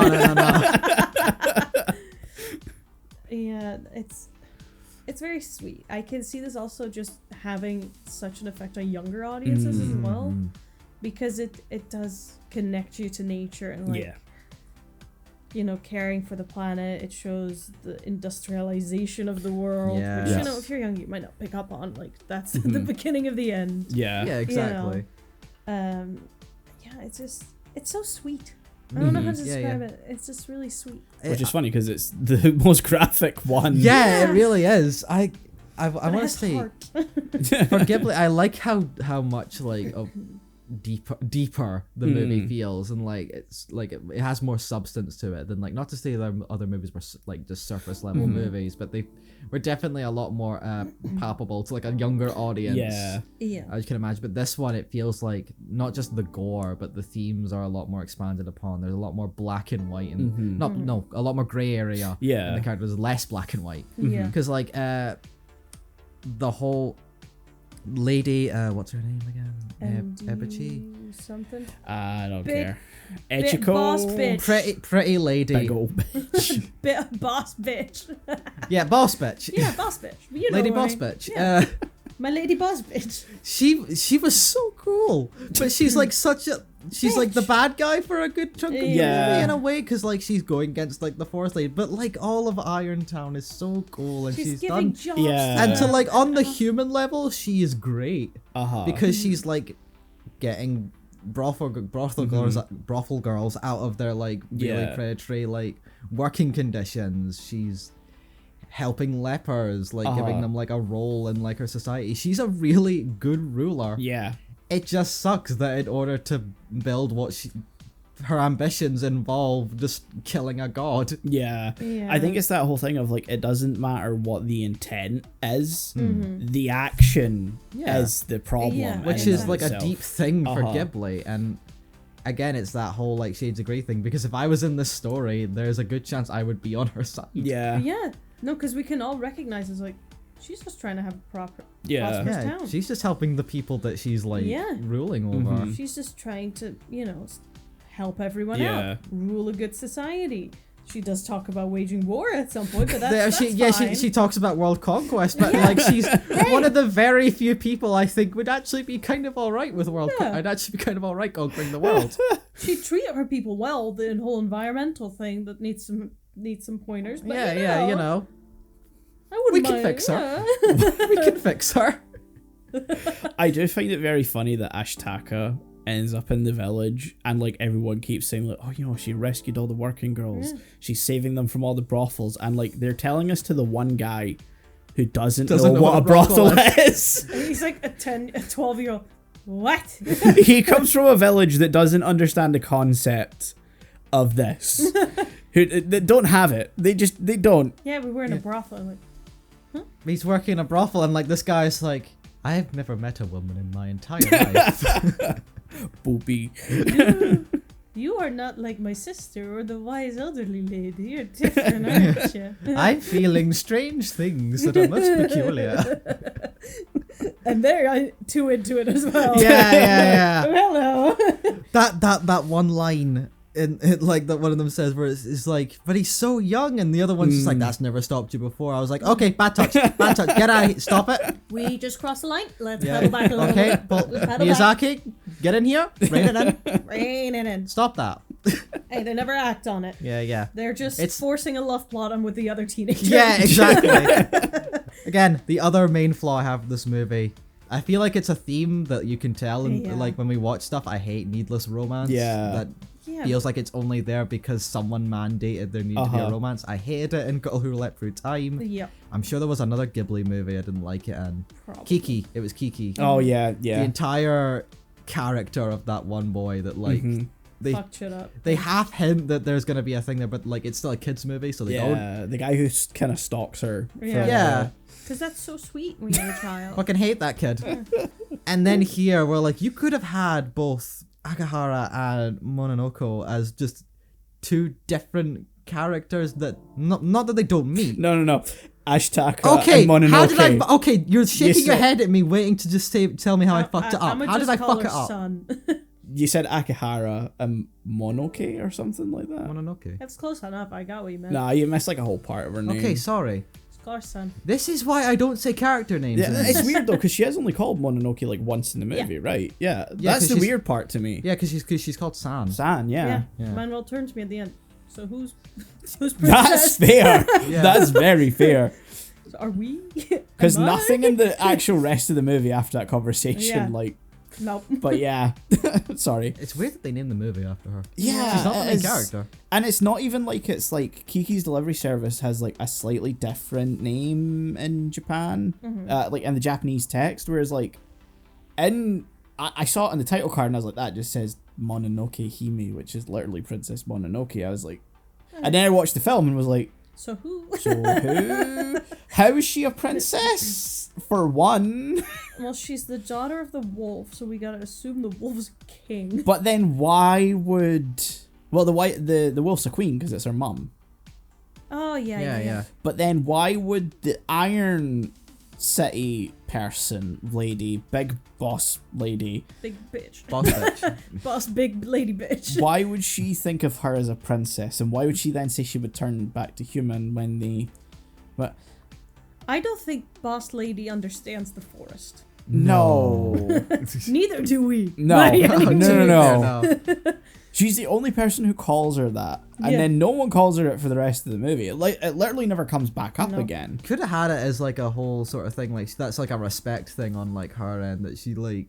But then she clearly doesn't Yeah, she respect doesn't her. respect her, so it No. doesn't work. That's what Yeah. I'm saying. Like they could have, but they didn't. Yeah. Anyway, my main point at the start of all of this, Sorry. by the way, before I was rudely interrupted, was that like they could have had their whole story. They could have met. They could have had like a bond, but they Yeah. didn't need to suddenly just interject it with "Will you save the girl you love?" Yeah, Yeah. came out of fucking nowhere. And then he really. doesn't He actually does? save the girl he loves. Like the No. wolf's already done that.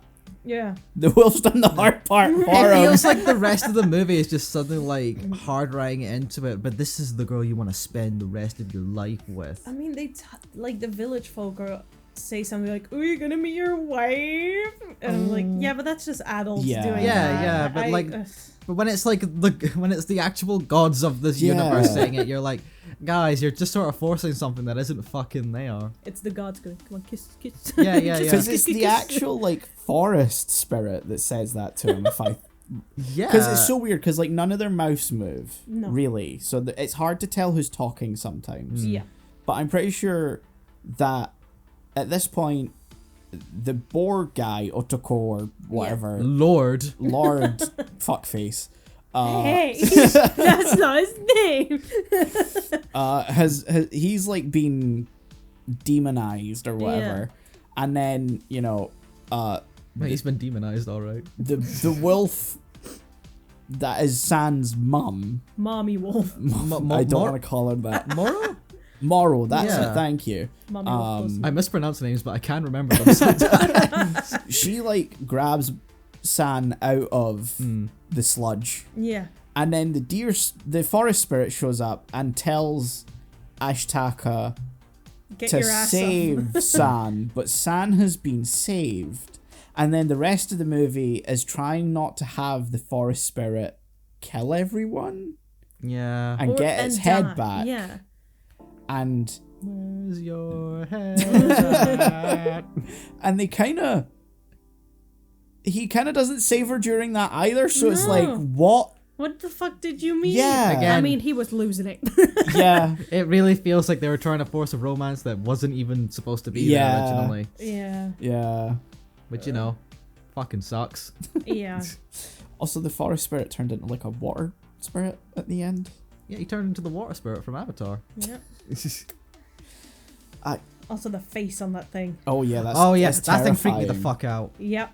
And it just would move, and it's like, let me stare at you directly. I was waiting for it to like blink one eye at a time. Honestly, it felt more natural after it had been shot, and, the eye, and the eyes just sort of Yup. went freaky. Yeah. Yeah.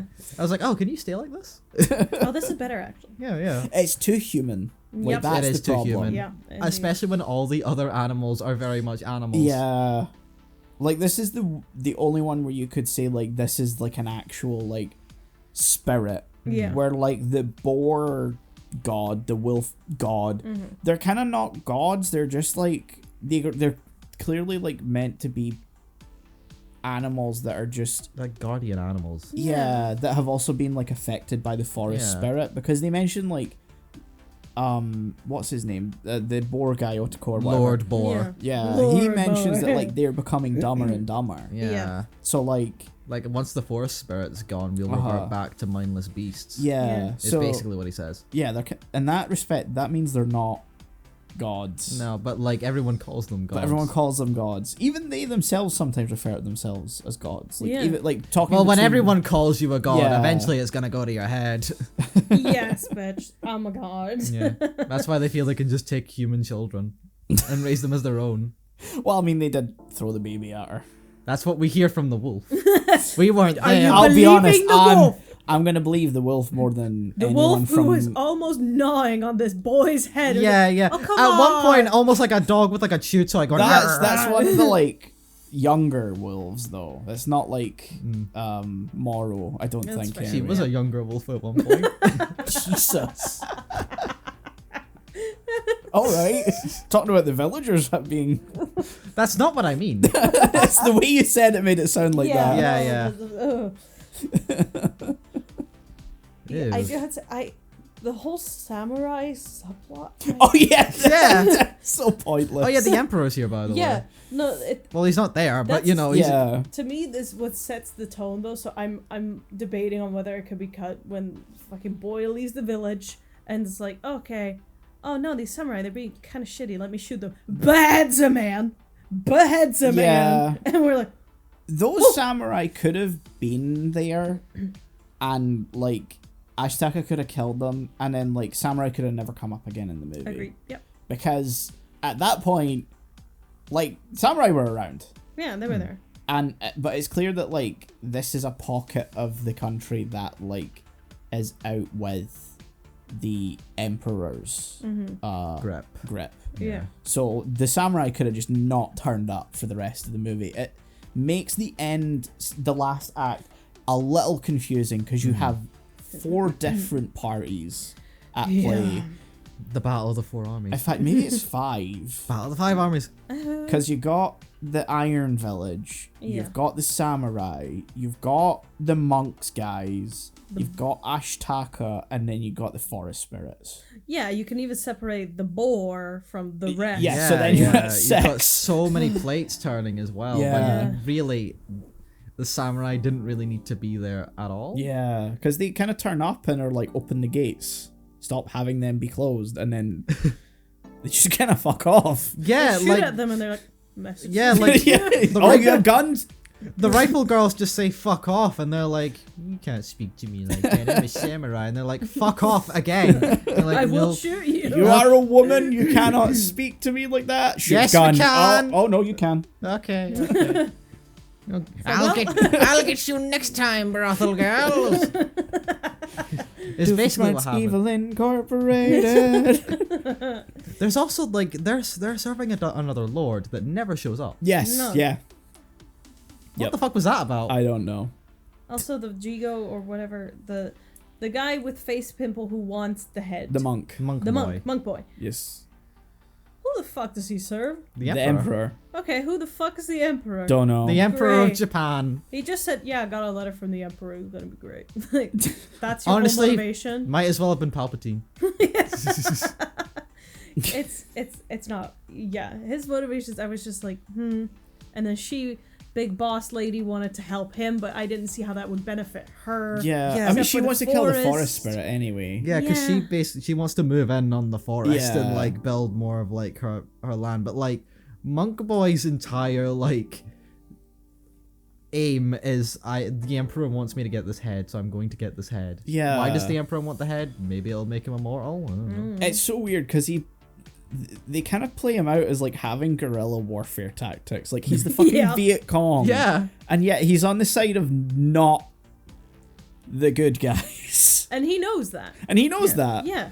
Which makes the whole thing a bit weird. Yeah. He's on the side of like Lady Boss Bitch, but like he's gonna betray her at one Yeah. point. Like Yeah. that's set up. Like he So- sets it. Like I think he fucking says it. He's like, well, if you're gonna kill a god, don't be the person that pulls the trigger. Cause Yeah, Yeah. like one of up. his like guys just like ask him, why do we even need her again? He's just like, well, if things go to shit, it'll be her fault, Yeah. Yeah.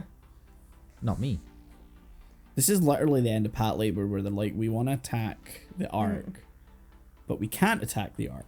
But if it's a command of God or an act of God by the weather, we Yeah. can pass it off as not us, so we Yeah. can attack it. Yeah.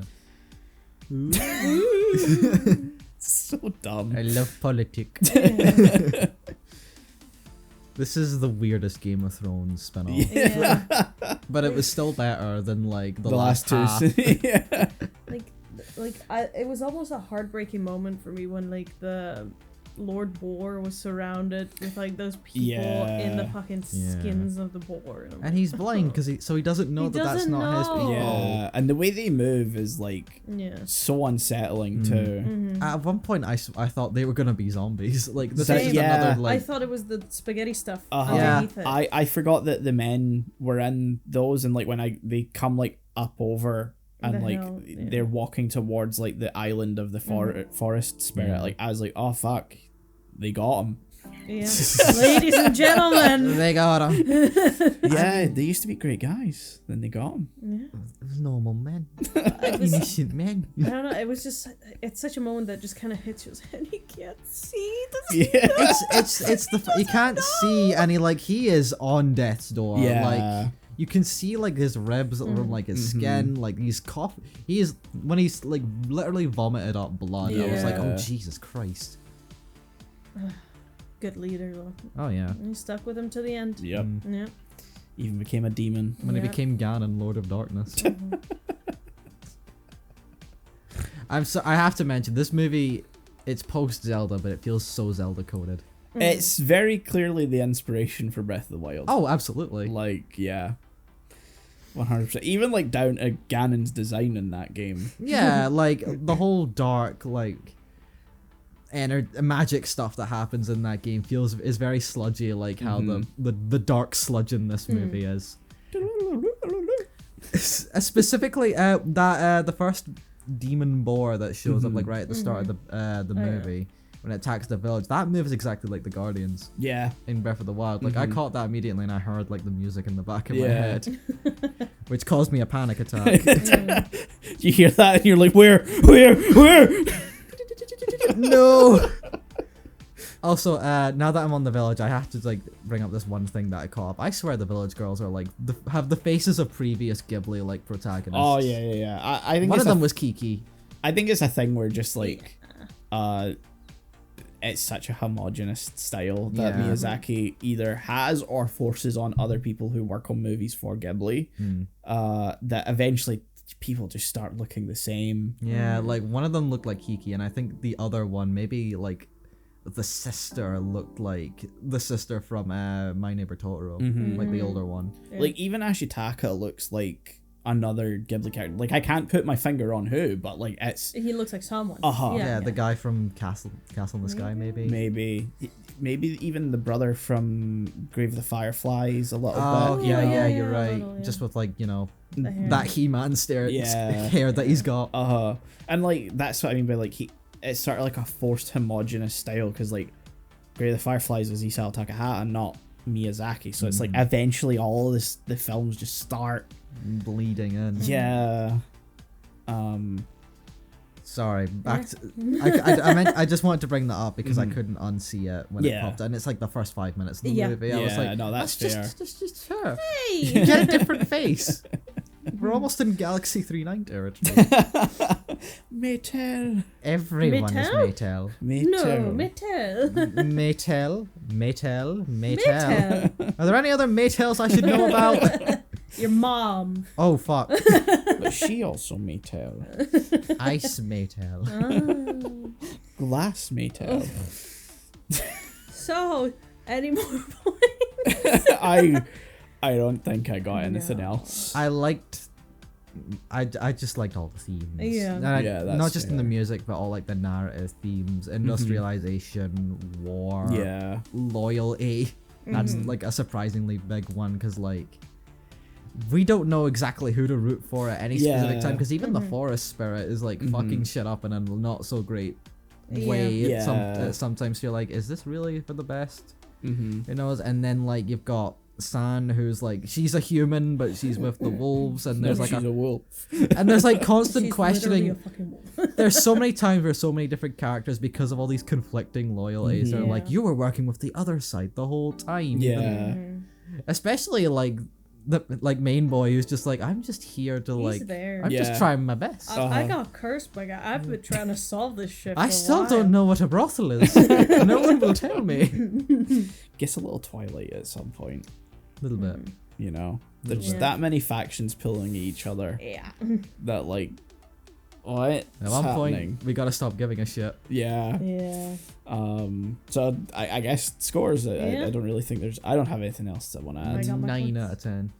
I still really liked it. Yeah. I'm at a solid 7. Nice. I'm hovering between a 9 and a 10. I think I'm gonna go with the 9. I'm gonna go with Yeah. the 9. It's second favorite. So yeah, 9. Well, that's been this EX episode of Anime Lane, looking at some of Hayao Miyazaki's Studio Ghibli movies. I'm sure as we cover more of them later, there'll be more additions to this. So yeah, thank you for listening to Volume 1. We'll see you guys next time. Bye.